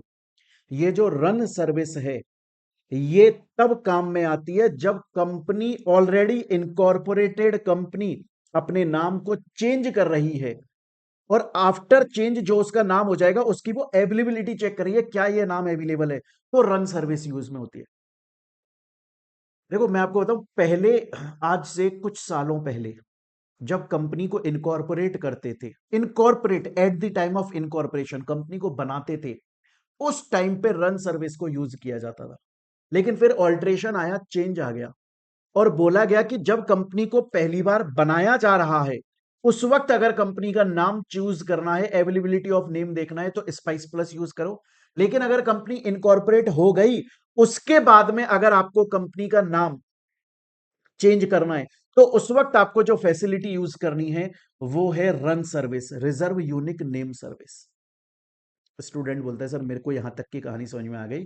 तो बेसिकली अब मेरे को ये चीज क्लियर हो गई कि अगर कोई भी कंपनी अपना नाम चेंज करना चाहती है, तो सबसे पहले वो MCA 21 की वेबसाइट पर जाए, वहां पर एक रन नाम की सर्विस है, उसमें जो नया नाम वो सोच रही है उसकी अवेलेबिलिटी को चेक करे। अगर वो अवेलेबल है तो फिर वो सेंट्रल गवर्नमेंट से अप्रूवल ले। कैसे लेगी सेंट्रल गवर्नमेंट से अप्रूवल? सेंट्रल गवर्नमेंट के पास में एप्लीकेशन लगाई जाएगी। एप्लीकेशन कैसे लगेगी? इलेक्ट्रॉनिकली लगेगी। आजकल सब कुछ ऑनलाइन होता है।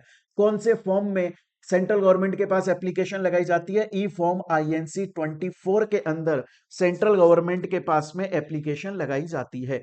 अगर सेंट्रल गवर्नमेंट ने अप्रूवल दे दी कि ठीक है नाम चेंज कर लो, तो फिर जनरल मीटिंग बुलाई जाती है, उसमें मेंबर्स के थ्रू स्पेशल रिजोल्यूशन पास किया जाता है। दोनों कंडीशन फुलफिल हो गई। तो अब एक बात बताइए, जब कंपनी इनकॉर्पोरेट हुई थी तो उसको सर्टिफिकेट ऑफ इनकॉर्पोरेशन मिला था, उस पर कंपनी का पुराना नाम लिखा हुआ है, लेकिन अब वो नाम तो चेंज हो गया। तो ऐसा आपको नहीं लगता कि पुराना वाला जो सर्टिफिकेट ऑफ इनकॉर्पोरेशन है वो सरेंडर कर देना चाहिए ROC के पास में, ताकि ROC नया सर्टिफिकेट ऑफ इनकॉर्पोरेशन इशू करे जिसके ऊपर नया नाम आना चाहिए? जी सर, बिल्कुल आए, बिल्कुल आए। तो अब अगर आपसे कोई पूछे नाम चेंज का प्रोसेस क्या है, तो आप बोलोगे भैया सबसे पहले MCA 21 की वेबसाइट पे जाओ, रन सर्विस को चेक करो कि नाम अवेलेबल है कि नहीं। उसके बाद INC 24 में सेंट्रल गवर्नमेंट के पास में अप्लाई करो। किसके पास अप्लाई करो? सेंट्रल गवर्नमेंट के पास में INC 24 में अप्लाई करो। अप्रूवल आ जाए तो जनरल मीटिंग के अंदर स्पेशल रिजोल्यूशन पास कर दो। स्पेशल रिजोल्यूशन पास करने के बाद में अब आप अपना ओल्ड जो COI है उसे सरेंडर कर दो, और आपको ROC INC 25 के अंदर नया सर्टिफिकेट ऑफ इनकॉर्पोरेशन इशू कर देगी जिसपे नया नाम आ रहा होगा। स्टूडेंट बोलता है सर मेरे को यहां तक पूरी बात समझ में आ गई कि अगर कोई कंपनी अपना नाम ऑल्टर करना चाहती है तो कैसे करेगी, और ये बात सर आपने अपनी बुक के अंदर एग्जाम्पल फॉर्म में दिया हुआ है क्लियरली, बहुत ही शानदार एग्जाम्पल दिया हुआ है कि जैसे मान के चलो ये है मधुबाला, एक टाइम की बहुत फेमस एक्ट्रेस है ये, और आप ये बोल सकते हैं कि जितनी भी एक्ट्रेसेस बॉलीवुड के अंदर आज तक आई हैं, उन सब में सबसे ज्यादा खूबसूरत एक्ट्रेस हैं। तो मधुबाला जी की एक कंपनी है, एक बार वो मेरे पास में आई, मोहित बंसल के पास में, बोली कि मेरे को अपनी कंपनी का नाम चेंज करने का है, कैसे करूं। तो मैंने ये जो पूरा प्रोसेस है ये इनको बताया, ये एक एक चीज जो मैं बोल रहा हूं, ये पूरा का पूरा एग्जाम्पल में लिखा है। देखो, मैंने बोला कि जो भी आप नया नाम रखना चाहती हो, पहले रन सर्विस के थ्रू उसकी नेम की अवेलेबिलिटी चेक कर लो। चेक करने के बाद सेंट्रल गवर्नमेंट के पास में ई फॉर्म INC 24 में अप्लाई करो। सेंट्रल गवर्नमेंट आपको अपना जवाब देगा। अगर सेंट्रल गवर्नमेंट ने हाँ बोला, तो जनरल मीटिंग बुलाओ, उसमें स्पेशल रिजोल्यूशन पास कर लो।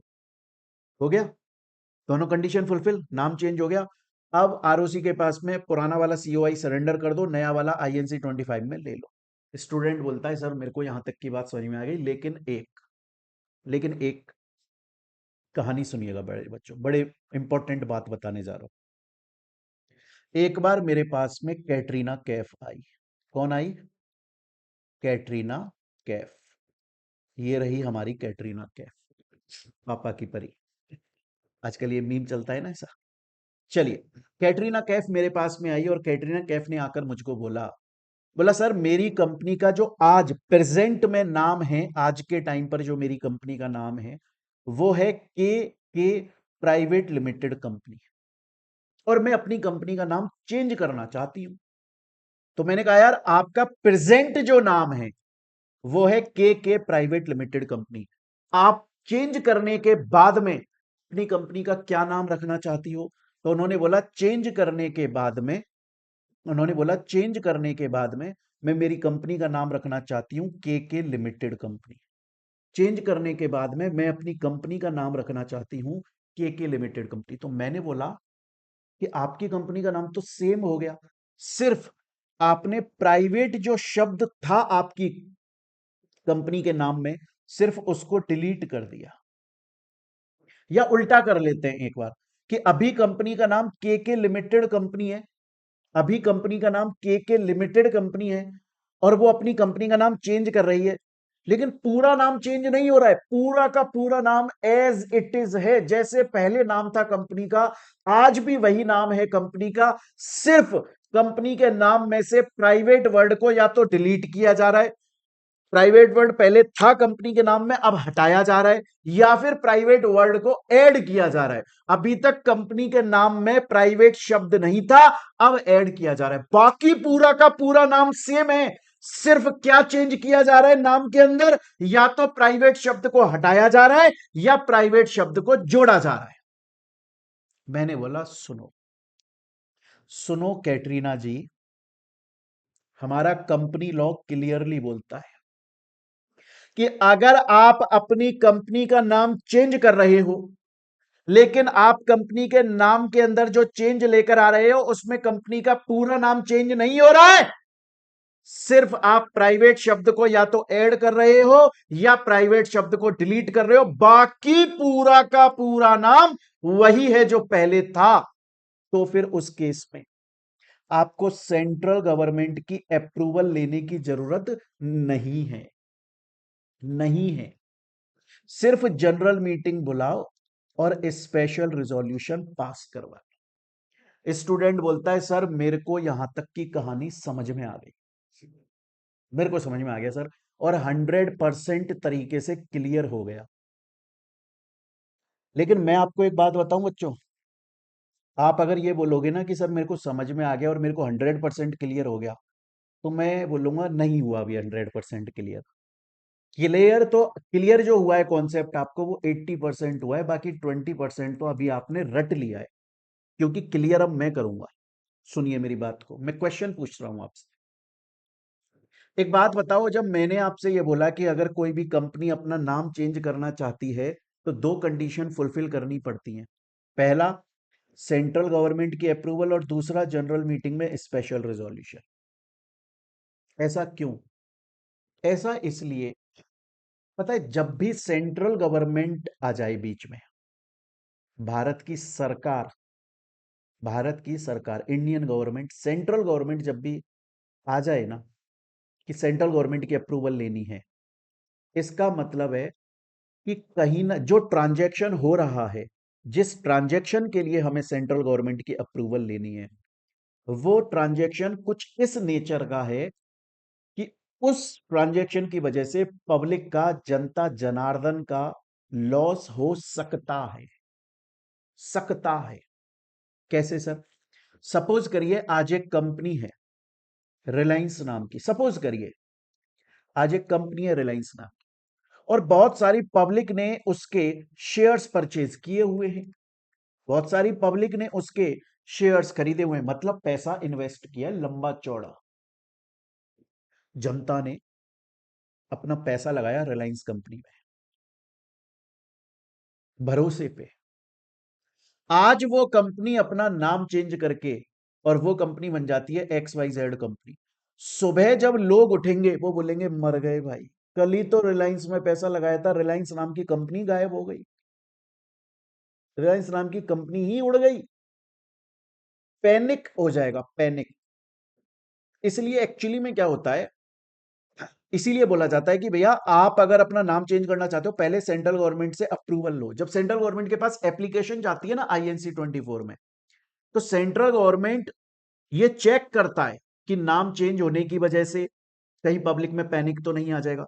इवन उस कंपनी से बोलता है, पता है आपको, उस कंपनी से बोला जाता है कि भैया अगले इतने टाइम तक, अगले 1 साल तक आप जो नया नाम लिखोगे ना XYZ, उसके नीचे ब्रैकेट में आपको लिखना पड़ेगा फॉर्मर नोन एज, या अर्लियर।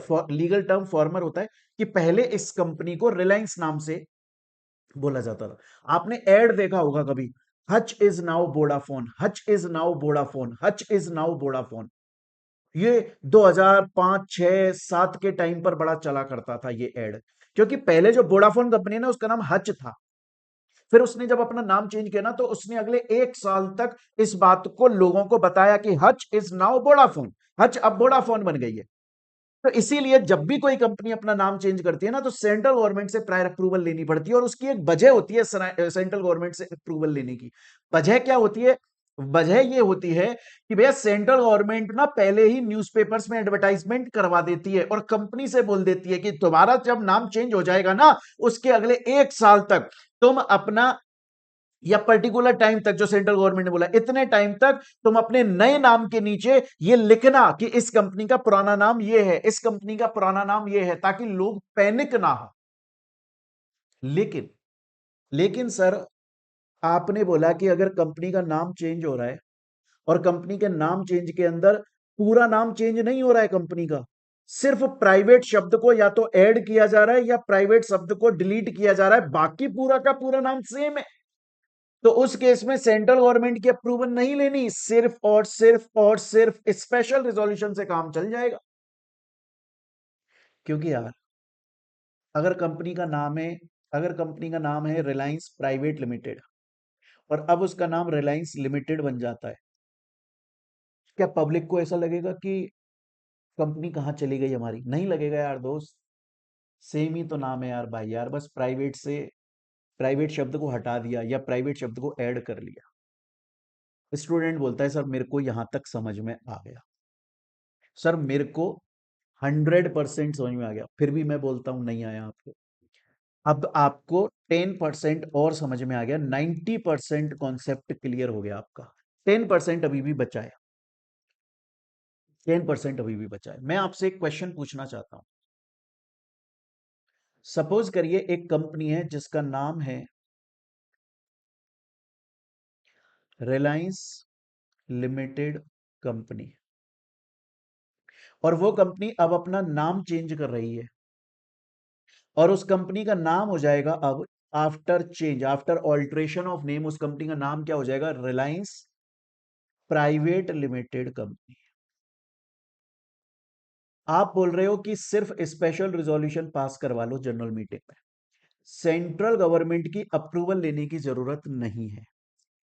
मैं बोल रहा हूं सही बोल रहे हो आप, लेकिन पूरा नहीं बोल रहे हो आप पूरा नहीं बोल रहे हो, पूरा।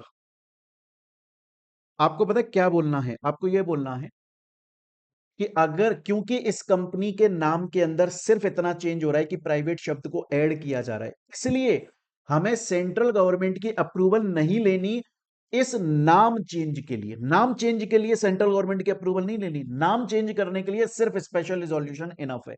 लेकिन लेकिन ये जो काम हो रहा है, रिलायंस लिमिटेड कंपनी का नाम अब रिलायंस प्राइवेट हो रहा है, इससे एक इफेक्ट आ रहा है क्या, कि अभी तक ये कंपनी पब्लिक थी, अब ये कंपनी प्राइवेट बन रही है, हो रहा है ना।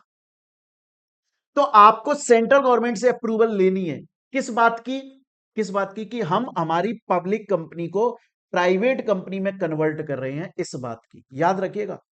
आपके पास एग्जाम में अगर क्वेश्चन आ जाए कि एक कंपनी है जो कि अपना नाम चेंज कर रही है, नाम चेंज में सिर्फ इतना चेंज हो रहा है कि प्राइवेट शब्द को ऐड किया जा रहा है, तो क्या सेंट्रल गवर्नमेंट की अप्रूवल लेनी पड़ेगी? आप लिखोगे नाम चेंज के लिए सेंट्रल गवर्नमेंट की अप्रूवल नहीं ली जाएगी, लेकिन क्योंकि लेकिन क्योंकि वो कंपनी का स्टेटस भी चेंज हो रहा है, वो कंपनी पब्लिक से प्राइवेट बन रही है, स्टेटस चेंज के लिए सेंट्रल गवर्नमेंट की अप्रूवल ली जाएगी। कॉन्सेप्ट क्लियर करो आप अपना। अगर ये प्राइवेट शब्द ऐड होता है तो हमने पढ़ा प्राइवेट शब्द ऐड हो या डिलीट हो, बाकी पूरा नाम सेम है, नेम चेंज के लिए सेंट्रल गवर्नमेंट की अप्रूवल नहीं लेनी बाबूजी। लेकिन क्योंकि आपने प्राइवेट शब्द को ऐड कर दिया, उसकी वजह से पब्लिक कंपनी प्राइवेट बन गई, उसकी वजह से कंपनी का स्टेटस चेंज हो गया, इसलिए स्टेटस चेंज के लिए सेंट्रल गवर्नमेंट की अप्रूवल लेनी पड़ेगी। स्टूडेंट बोलता है मुझे समझ में आ गया, तो मुझे सर अभी तक समझ में आ गया नाम चेंज आखिर कैसे किया जाता है। यहां तक की कहानी मुझे पूरी तरीके से और अच्छी तरीके से क्लियर हो चुकी है। लेकिन सर अब मेरा एक लेकिन सर अब मेरा एक क्वेश्चन है।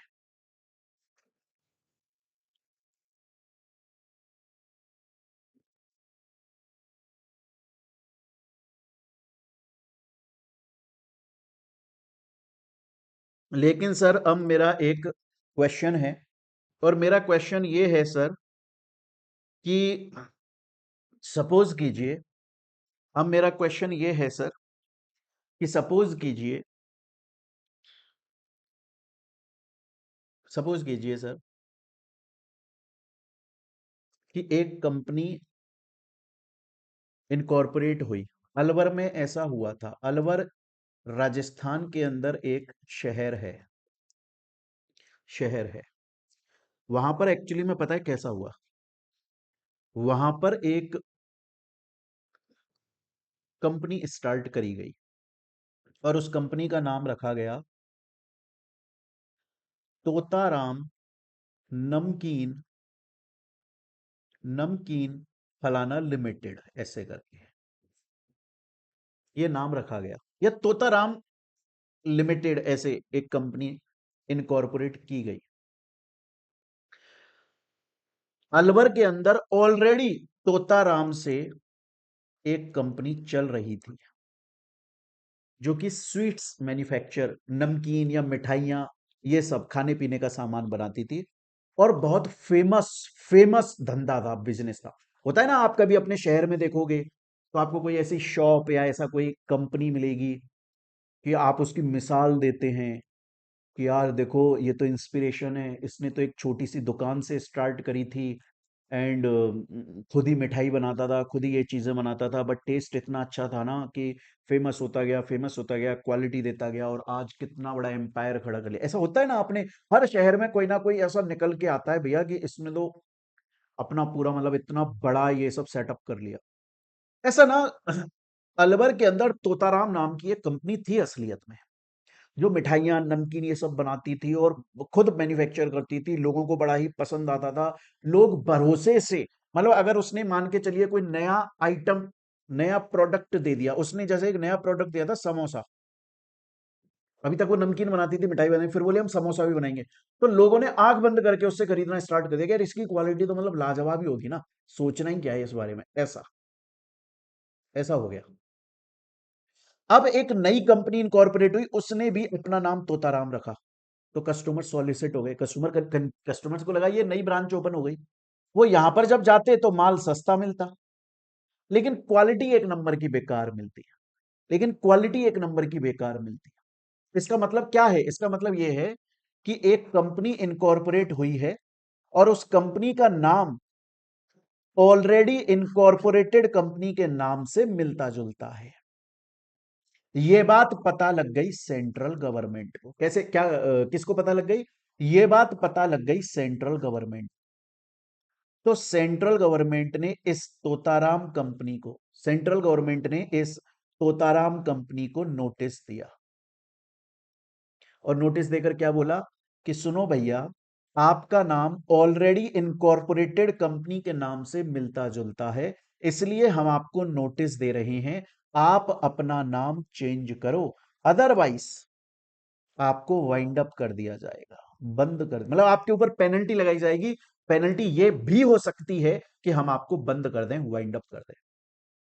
क्वेश्चन ये आता है कि सर, सेंट्रल गवर्नमेंट ने जिस दिन इस न्यूली इनकॉर्पोरेटेड कंपनी को, जिसका नाम मिलता जुलता है पुरानी इनकॉर्पोरेटेड कंपनी से, अगर इसको न्यूली वाली को नोटिस दिया सेंट्रल गवर्नमेंट ने, तो इस नई कंपनी को कितने टाइम के अंदर अंदर अपना नाम चेंज करना पड़ेगा? 3 मंथ्स के अंदर नाम चेंज करना पड़ेगा। यहां पर मैंने अपनी बुक के अंदर यह बात एग्जाम्पल के थ्रू दी है कि सपोज कीजिए एयरटेल कंपनी 1985 में इनकॉर्पोरेट हुई। सपोज करिए एयरसेल नाम की कंपनी 1 जुलाई 2025 को इनकॉर्पोरेट हुई। सेंट्रल गवर्नमेंट को ऐसा लगा कि यार इस न्यूली इनकॉर्पोरेटेड कंपनी का नाम पुरानी कंपनी से मिलता जुलता है, तो कस्टमर कंफ्यूज होकर इसके पास में जा सकते हैं, सोचकर कि ये इसी की ब्रांच है। सेंट्रल गवर्नमेंट ने इसको नोटिस दिया। कब दिया सेंट्रल गवर्नमेंट ने नोटिस? सेंट्रल गवर्नमेंट ने नोटिस दिया है, सेंट्रल गवर्नमेंट ने नोटिस दिया 21 अक्टूबर 2026 को। कब दिया? 21 अक्टूबर 2026 को एयरसेल कंपनी के पास सेंट्रल गवर्नमेंट का नोटिस आ गया, नाम चेंज करो। तो अब एयरसेल कंपनी को कितने टाइम के अंदर अपना नाम चेंज करना पड़ेगा? With in 3 months. That means 21 जनवरी 2027 तक उसे अपना नाम चेंज कर लेना है। स्टूडेंट बोलता है मेरे को यहां तक की बात समझ में आ गई, लेकिन आपके एग्जाम में कभी कभी इससे रिलेटेड केस स्टडी क्वेश्चन आ जाता है, इनडायरेक्ट क्वेश्चन। अच्छा, एक और चीज पता है आपको, काफी सारे स्टूडेंट्स को तो ये पता ही नहीं है कि केस स्टडी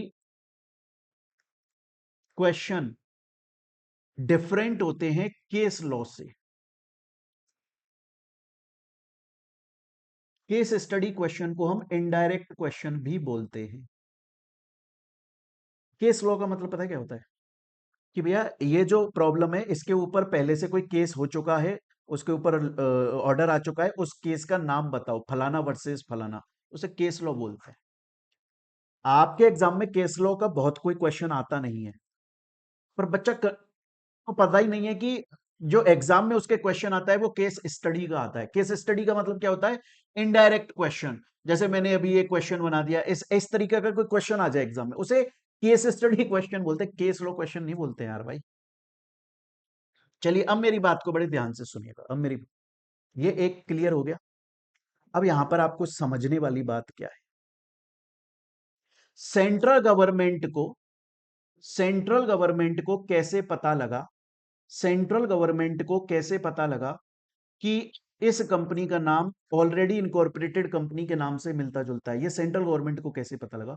या तो सेंट्रल गवर्नमेंट को खुद से पता लगा, स्यूमोटो, या उसके पास किसी ने एप्लीकेशन लगाई। किसने लगाई सर? किसी ने भी एप्लीकेशन लगाई, किसी ने भी एप्लीकेशन लगाई, लेकिन पुरानी वाली कंपनी ने नहीं लगाई, जिसका लॉस हो रहा है, जो ऑलरेडी इनकॉर्पोरेटेड कंपनी, उसने नहीं लगाई। उसके अलावा किसी ने भी एप्लीकेशन लगाई या सेंट्रल गवर्नमेंट को खुद को पता लगा, तो फिर सेंट्रल गवर्नमेंट नोटिस देगा नई कंपनी को और उसे 3 महीने के अंदर नाम चेंज करना पड़ेगा। लेकिन अगर ये पुरानी वाली कंपनी, अगर ये सेंट्रल गवर्नमेंट को नोटिस लगाए, ये पुरानी वाली कंपनी अगर सेंट्रल गवर्नमेंट को नोटिस लगाए, तो पहली बात तो क्या ये कंपनी खुद सेंट्रल गवर्नमेंट को नोटिस लगा सकती है, एप्लीकेशन लगा सकती है कि सर आपने एक कंपनी इनकॉर्पोरेट कर दिया जिसका नाम मेरे से मिलता जुलता है और मेरा लॉस हो रहा है? जी हाँ, लगा सकती है। कितने टाइम के अंदर अंदर? जब से ये नई कंपनी इनकॉर्पोरेट हुई उसके 3 साल के अंदर, उसके बाद में नहीं, 3 साल के अंदर। तो उस केस में सेंट्रल गवर्नमेंट क्या करेगा? उस केस में सेंट्रल गवर्नमेंट नोटिस देगा नई कंपनी को नाम चेंज करने का। लेकिन उस केस में नई कंपनी को जो टाइम मिलेगा वो 6 महीने का मिलेगा। तो आप याद रखिएगा, अगर central government suo moto application notice दे रहा है न्यू कंपनी को, तो 3 महीने का टाइम मिलता है नाम चेंज करने का, जब से सेंट्रल गवर्नमेंट का नोटिस आया। लेकिन अगर पुरानी वाली कंपनी सेंट्रल गवर्नमेंट को पहले बोलती है, फिर सेंट्रल गवर्नमेंट नोटिस देता है, तो फिर नई कंपनी को 6 महीने का टाइम मिलता है अपना नाम चेंज करने का। इस बात का भी यहां पे अपनी बुक के अंदर प्रॉपर एग्जाम्पल दिया। स्टूडेंट बोलता है सर हम एमओए का ऑल्ट्रेशन पढ़ रहे हैं और आपने नेम चेंज का जो ऑल्ट्रेशन है वो एकदम 100% क्लियर कर दिया, इससे बाहर एग्जाम में आपके क्वेश्चन आ ही नहीं सकता, लॉ बना ही नहीं है नेम चेंज से रिलेटेड, इतना ही बना है आज तक। अब हम चलते हैं next, change of registered office में। चेंज ऑफ, मैं आपको बता दूं, देखो मेमोरेंडम ऑफ एसोसिएशन के अंदर टोटल 6 क्लॉजेज आते हैं, लेकिन और 6 में से 5 क्लॉज को हम ऑल्टर कर सकते हैं। लास्ट वाला जो क्लॉज है एसोसिएशन सब्सक्रिप्शन, वो ऑल्टर नहीं होता, उसका रीजन मैं पहले ही बता चुका हूं। लेकिन आपके सिलेबस के अंदर ऑल्ट्रेशन सिर्फ 2 दिए हुए हैं एमओए में, एक तो नेम क्लॉज का, वो हमने पढ़ लिया, दूसरा रजिस्टर्ड ऑफिस का। रजिस्टर्ड ऑफिस का भी ऑल्ट्रेशन बहुत गंदी तरीके से आपके मॉड्यूल में दिया हुआ है, पर अपन उसे बहुत अच्छे से पढ़ लेंगे। अब मैं आपसे बात कर रहा हूं कि एक कंपनी अगर अपना रजिस्टर्ड ऑफिस ऑल्टर करना चाहे तो कैसे कर सकती है।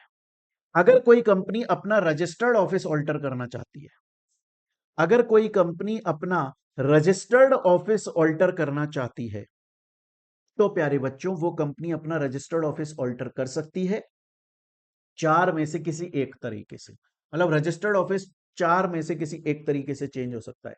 पहला क्या है, ना तो कंपनी की सिटी या टाउन या विलेज कुछ चेंज नहीं हो रहा है, ना ही आरओसी चेंज हो रहा है, ना ही स्टेट चेंज हो रहा है। कहने का मतलब कि सपोज करिए कंपनी है मोहित बंसल क्लासेस कंपनी, और अभी उसी कंपनी का रजिस्टर्ड ऑफिस क्या है, उस कंपनी का रजिस्टर्ड ऑफिस है कि वो लाल कोठी जयपुर में, तो मतलब उसका स्टेट क्या है, राजस्थान, सिटी क्या है, जयपुर, और रजिस्टर्ड कहां है, राजस्थान के अंदर एक आरओसी है, पूरे राजस्थान का अकेले का एक आरओसी है, उसके पास में रजिस्टर्ड है। लाल कोठी में, जयपुर के अंदर लाल कोठी नाम की जगह है, वहां पर उसका रजिस्टर्ड ऑफिस है। अब वो रजिस्टर्ड ऑफिस ऑल्टर कर रही है मोहित बंसल क्लासेस कंपनी, और कहां जा रही है, जयपुर के अंदर ही 22 गोदाम नाम की जगह पे।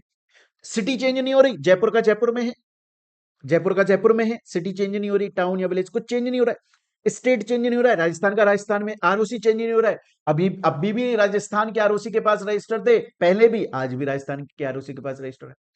अगर कोई कंपनी इस तरीके से अपना नाम रजिस्टर्ड ऑफिस ऑल्टर करना चाहती है, तो सिर्फ बोर्ड मीटिंग में बोर्ड रिजोल्यूशन, मतलब मेंबर्स, जनरल मीटिंग बुलाने की जरूरत नहीं है।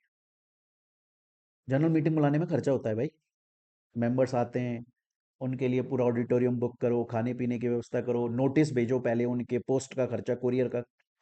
जनरल मीटिंग नहीं, बोर्ड मीटिंग, बोर्ड रिजोल्यूशन, बात खत्म। लेकिन मैंने आपको एक बात बताई थी, जब भी कभी भी रजिस्टर्ड ऑफिस की बात होगी, जब भी कभी भी रजिस्टर्ड ऑफिस की बात होगी, आईएनसी 22 हमेशा आएगा। अगर कंपनी इनकॉर्पोरेट हो रही है, पहली बार रजिस्टर्ड ऑफिस मिलता है, आईएनसी 22 फाइल होगा। अगर कंपनी ने अपना रजिस्टर्ड ऑफिस चेंज किया, किसी भी तरीके से चेंज किया, तो जिस दिन रिजोल्यूशन पास हुआ उस चेंज के लिए, उसके 30 दिन के अंदर अंदर कंपनी आरओसी के पास में अपना नया रजिस्टर्ड ऑफिस एड्रेस बताती है।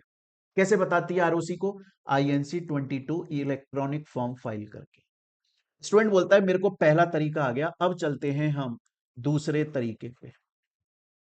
दूसरे तरीके में क्या हो रहा है प्यारे बच्चों, मोहित बंसल क्लासेस जो कंपनी है उसका रजिस्टर्ड ऑफिस है जयपुर के अंदर, तो स्टेट हो गया राजस्थान, सिटी हो गई जयपुर। अब वो अपना रजिस्टर्ड ऑफिस चेंज करके जा रही है अजमेर। कहां जा रही है, अजमेर। मतलब सिटी चेंज हो गई, जयपुर से अजमेर आ गए, लेकिन अजमेर भी राजस्थान में ही पड़ता है, तो मतलब सिटी चेंज हो रही है लेकिन स्टेट सेम है, आरओसी सेम है, सिर्फ सिटी या टाउन या प्लेस चेंज हो रहा है, बाकी सब कुछ सेम है। तो जनरल मीटिंग में स्पेशल रिजोल्यूशन।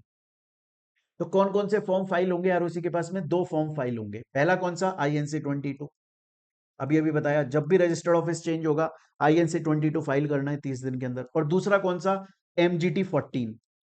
ये एमजीटी 14 क्या है, कंपनी के अंदर अगर किसी भी पर्पज के लिए स्पेशल रेजोल्यूशन पास होगा, चाहे से नाम चेंज के लिए, रजिस्टर ऑफिस के लिए, बायबैक, किसी भी पर्पज के लिए अगर कंपनी स्पेशल रेजोल्यूशन पास करती है, तो जिस दिन वो स्पेशल रेजोल्यूशन पास होता है उसके 30 दिन के अंदर अंदर आरओसी को इंटीमेट किया जाता है। कैसे? एमजीटी 14 फाइल करके। एमजीटी 14 में क्या जाता है? उस स्पेशल रेजोल्यूशन की कॉपी अटैच हो जाती है। क्यों बताते हैं सर, क्या वजह है, क्यों बता रहे हो आरओसी को? देखो, हर स्टेट के अंदर एक आरओसी होता है। अच्छा, सपोज करो राजस्थान का आरओसी है, तो राजस्थान में जितनी भी कंपनीज होंगी ना, जितनी भी कंपनीज राजस्थान के अंदर होंगी, वो सभी कंपनीज राजस्थान के आरओसी के पास में रजिस्टर्ड है। आप सपोज करो आप राजस्थान गए, आपका नाम है चुन्नू, क्या नाम है, आप हैं मिस्टर चुन्नू, और आप गए राजस्थान के अंदर, और राजस्थान के अंदर आपको फलानी एक कंपनी है, आपको उस कंपनी के बारे में जानकारी चाहिए, तो आप राजस्थान के आरओसी के पास चले जाओ और जाकर बोलो कि मेरे को उस कंपनी की इंफॉर्मेशन चाहिए। आरओसी आपसे एक नॉमिनल अमाउंट लेगा और आपको उस कंपनी के बारे में मेजर इंफॉर्मेशन बता देगा, जो जरूरी है वो बता देगा। लेकिन आरओसी आपको बताएगा, उसके लिए आरओसी को खुद को भी तो पता होनी चाहिए इंफॉर्मेशन। अब कंपनी के अंदर आए दिन स्पेशल रिजोल्यूशन पास हो जाते हैं स्पेशल मैटर्स के लिए। नाम चेंज कर लिया, रजिस्टर्ड ऑफिस चेंज कर लिया, स्पेशल रिजोल्यूशन पास हो गया कंपनी में। क्या ये बात आप आरओसी को नहीं बताओगे? क्या आरओसी का जानने का हक नहीं है? बिल्कुल है। कैसे बताओगे?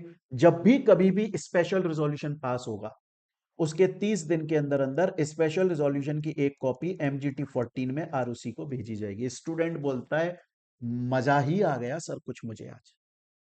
तो सर हमने रजिस्टर्ड ऑफिस को अल्टर कर लिया, एक तो हमने कर लिया कि ना सिटी चेंज हुई ना स्टेट ना आरओसी, दूसरा हमने कर लिया सब सिटी चेंज हुई स्टेट या आरओसी सेम रह गया। अब आता है तीसरा, मोस्ट इंपॉर्टेंट, ये आपके कोर्स में नहीं दिया हुआ, लेकिन सर क्या हमें ये पढ़ना चाहिए? पढ़ना पड़ेगा, पढ़ना पड़ेगा,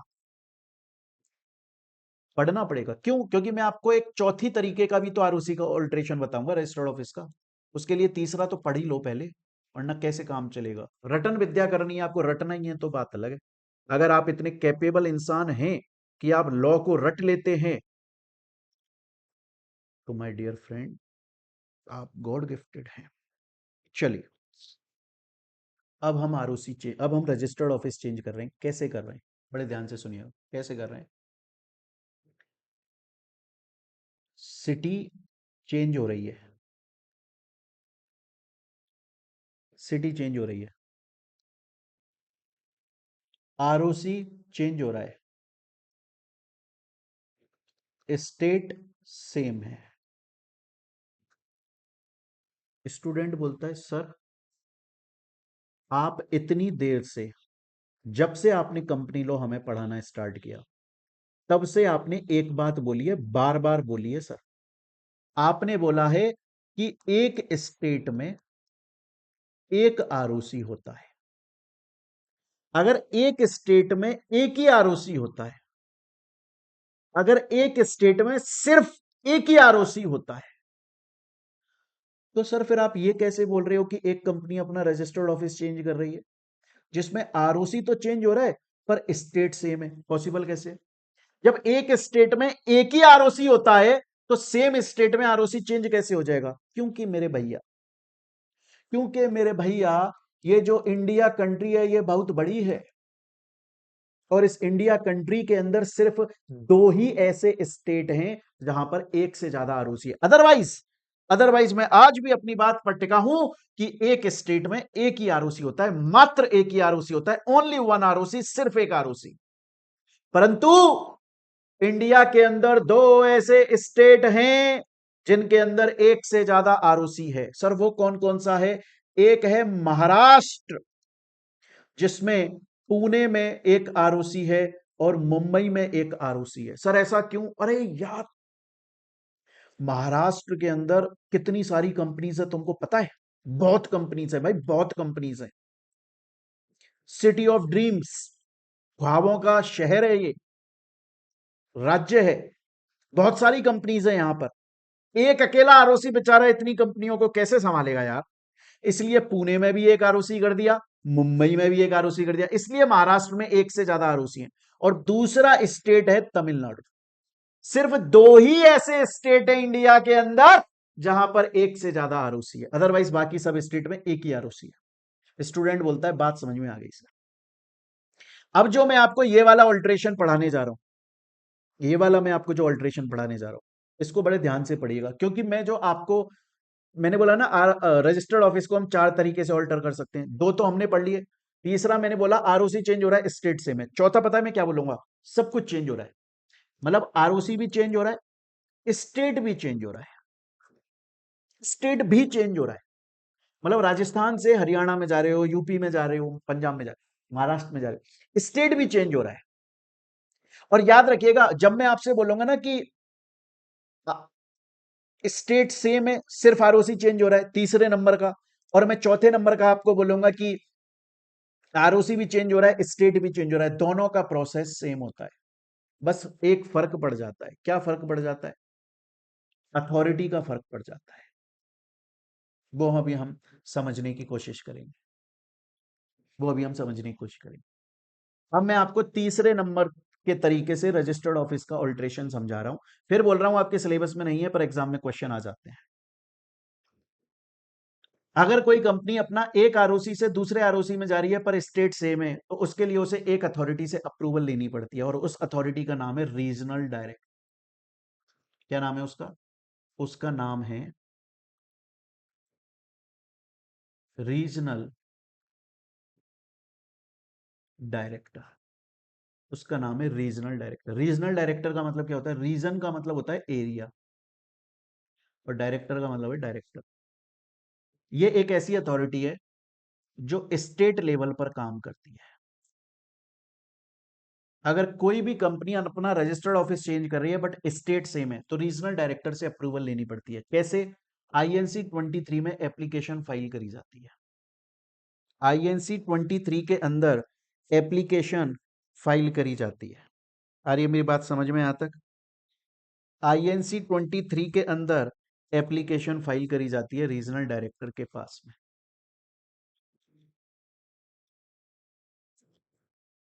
अब आईएनसी 23 में पहले रीजनल डायरेक्टर के पास में हमने एप्लीकेशन फाइल कर दी, एप्लीकेशन फाइल कर दी।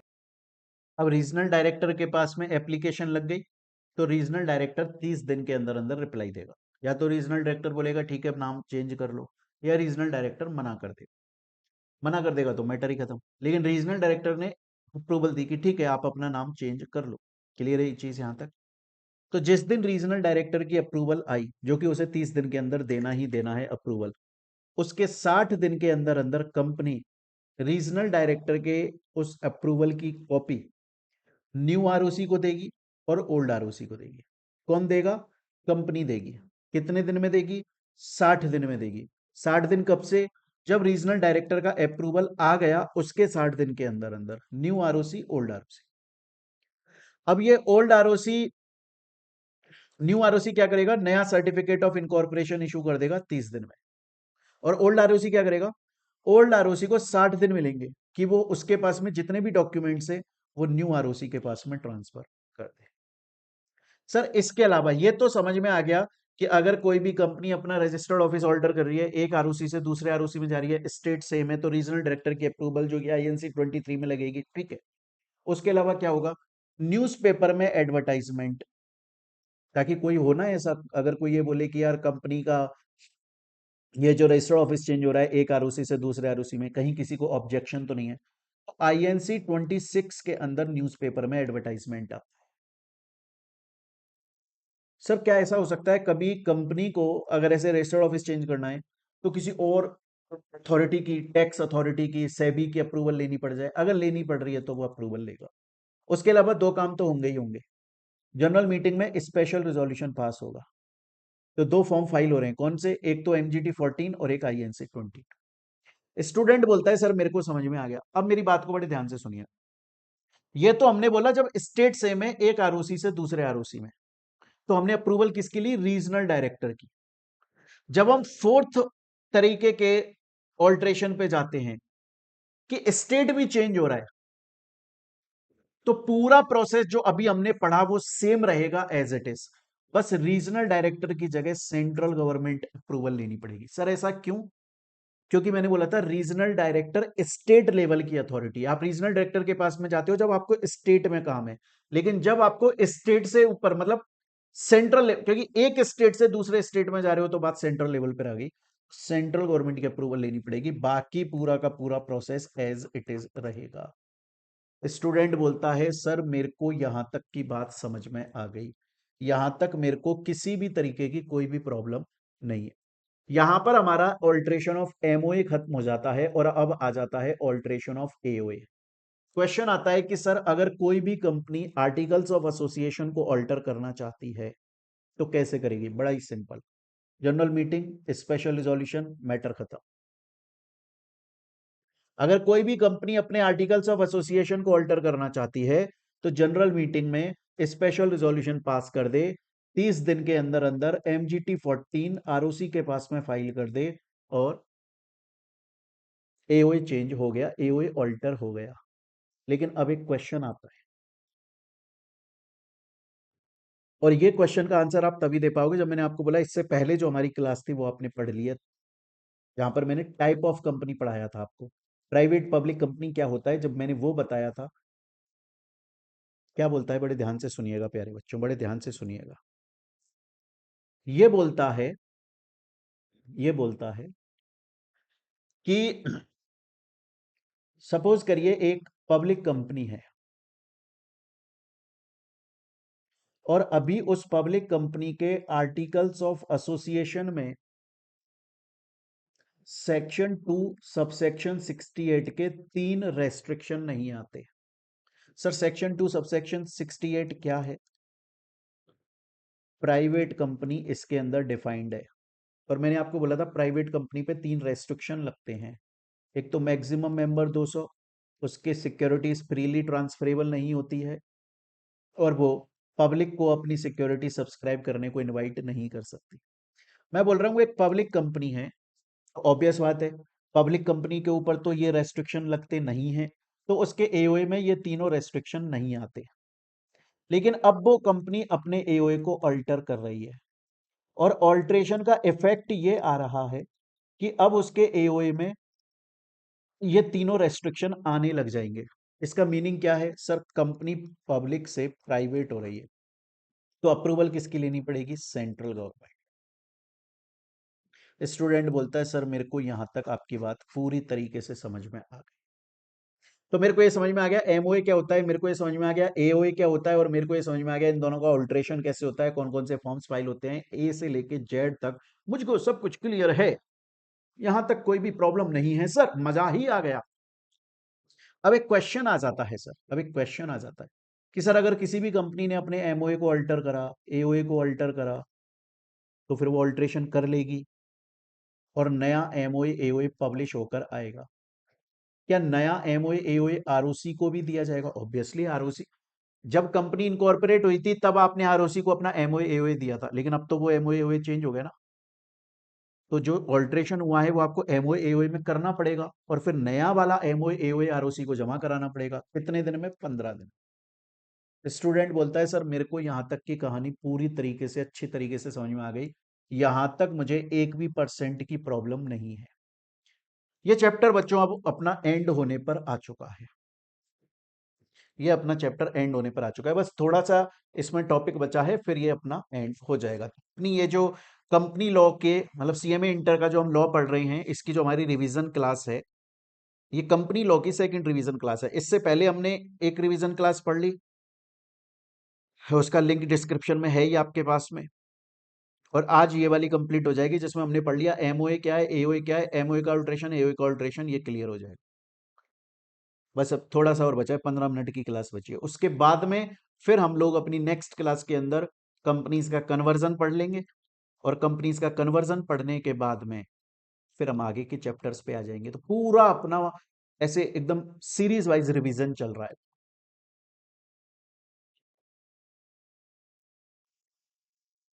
बच्चों आप लोग अपने फ्रेंड्स के साथ में इसको शेयर जरूर कीजिएगा अगर आपको क्लास पसंद आए तो, ताकि ज्यादा से ज्यादा बच्चों तक अपनी रीच पहुंच पाएगी। चलिए, अब आता है प्यारे बच्चों doctrine of ultra vires. Sir doctrine शब्द का मतलब क्या है? डॉक्ट्रिन का मतलब है प्रिंसिपल्स, उसूल, सिद्धांत, लॉ। अल्ट्रा वायर्स का मतलब क्या है? अल्ट्रा वायर्स का मतलब क्या है? Beyond the authority, beyond the authority. Sir अगर सिंपल भाषा में बात करें, औकात से बाहर, औकात से बाहर काम करना। कौन कर रहा है? कंपनी। अगर कोई भी कंपनी ऐसी कोई भी एक्टिविटी करती है, कंपनी करती है या कंपनी के लोग करते हैं, ऐसी कोई भी एक्टिविटी या ऐसा कोई भी ट्रांजैक्शन जिसके लिए वो ऑथोराइज्ड नहीं है, जो उनकी अथॉरिटी, उनके पावर के बियॉन्ड जा रहा है, जिसके लिए वो काम नहीं कर सकते, ऑथोराइज नहीं है, अगर ऐसा कोई वो एक्टिविटी कर रही हैं तो वो एक्टिविटी अल्ट्रा वायर्स मानी जाएगी, वो ट्रांजैक्शन अल्ट्रा वायर्स माना जाएगा। और अल्ट्रा वायर्स अगर कोई ट्रांजैक्शन होता है तो वो वॉइड होता है, स्टार्टिंग से इलीगल होता है, उसका कोई इफेक्ट नहीं होता है। सर ऐसे कौन से काम हैं जो कि कंपनी या कंपनी के लोग अपनी अथॉरिटी के बियॉन्ड जाकर कर रहे हैं, अपनी पावर के बियॉन्ड जाकर कर रहे हैं? बाबूजी हैं मेरे भैया हैं, बताता हूं अभी आपको। हैं मेरे भाई, हैं, बताता हूं अभी आपको, लेकिन उससे पहले आपको एक बात समझनी पड़ेगी। जैसे घर में क्या होता है, घर में सबसे बड़ा कौन है? सब घर में सबसे बड़े दादाजी हैं, फिर कौन है? फिर सर पिताजी हैं, फिर कौन है? फिर सर मेरे भैया हैं। उसी तरह सबसे ऊपर कौन है? सबसे ऊपर है कंपनीज एक्ट। फिर कौन है? फिर है मेमोरेंडम ऑफ एसोसिएशन, मतलब एमओए कंपनीज एक्ट को फॉलो करके बनाना चाहिए। ऐसा मतलब क्या है? मैंने बोला ना एमओए में क्या आता है? नाम। तो अब अगर कोई कंपनी अपना नाम डिसाइड करेगी तो कंपनीज एक्ट के प्रोविजन को फुलफिल करेगी कि नाम आइडेंटिकल ना हो, सिमिलर ना हो, अनऑथराइज्ड ना हो, अनडिजायरेबल ना हो, वो सब। तो सबसे ऊपर एमओए आता है, कंपनीज एक्ट आता है, उसके नीचे एमओए आता है, एमओए कंपनीज एक्ट को फॉलो करके चलता है। फिर आता है articles of association, AOA. AOA MOA और कंपनीज एक्ट को फॉलो करके बनता है। एओए में इंटरनल रूल्स आते हैं ना, तो आप उसी ऑब्जेक्ट के लिए तो इंटरनल रूल्स बनाओगे जो एमओए के ऑब्जेक्ट क्लॉज में लिखा है, कि कुछ भी बना दोगे? क्लियर है ये चीज यहां तक? अब मेरी बात को बड़े ध्यान से सुनिएगा। अगर किसी कंपनी ने ऐसी कोई एक्टिविटी करी जो कंपनीज एक्ट के बियॉन्ड जा रही है, मतलब ऐसा कोई काम करा जिसके लिए कंपनीज एक्ट ऑथोराइज नहीं करता, जिसके लिए कंपनीज एक्ट ऑथोराइज ही नहीं करता, है ना?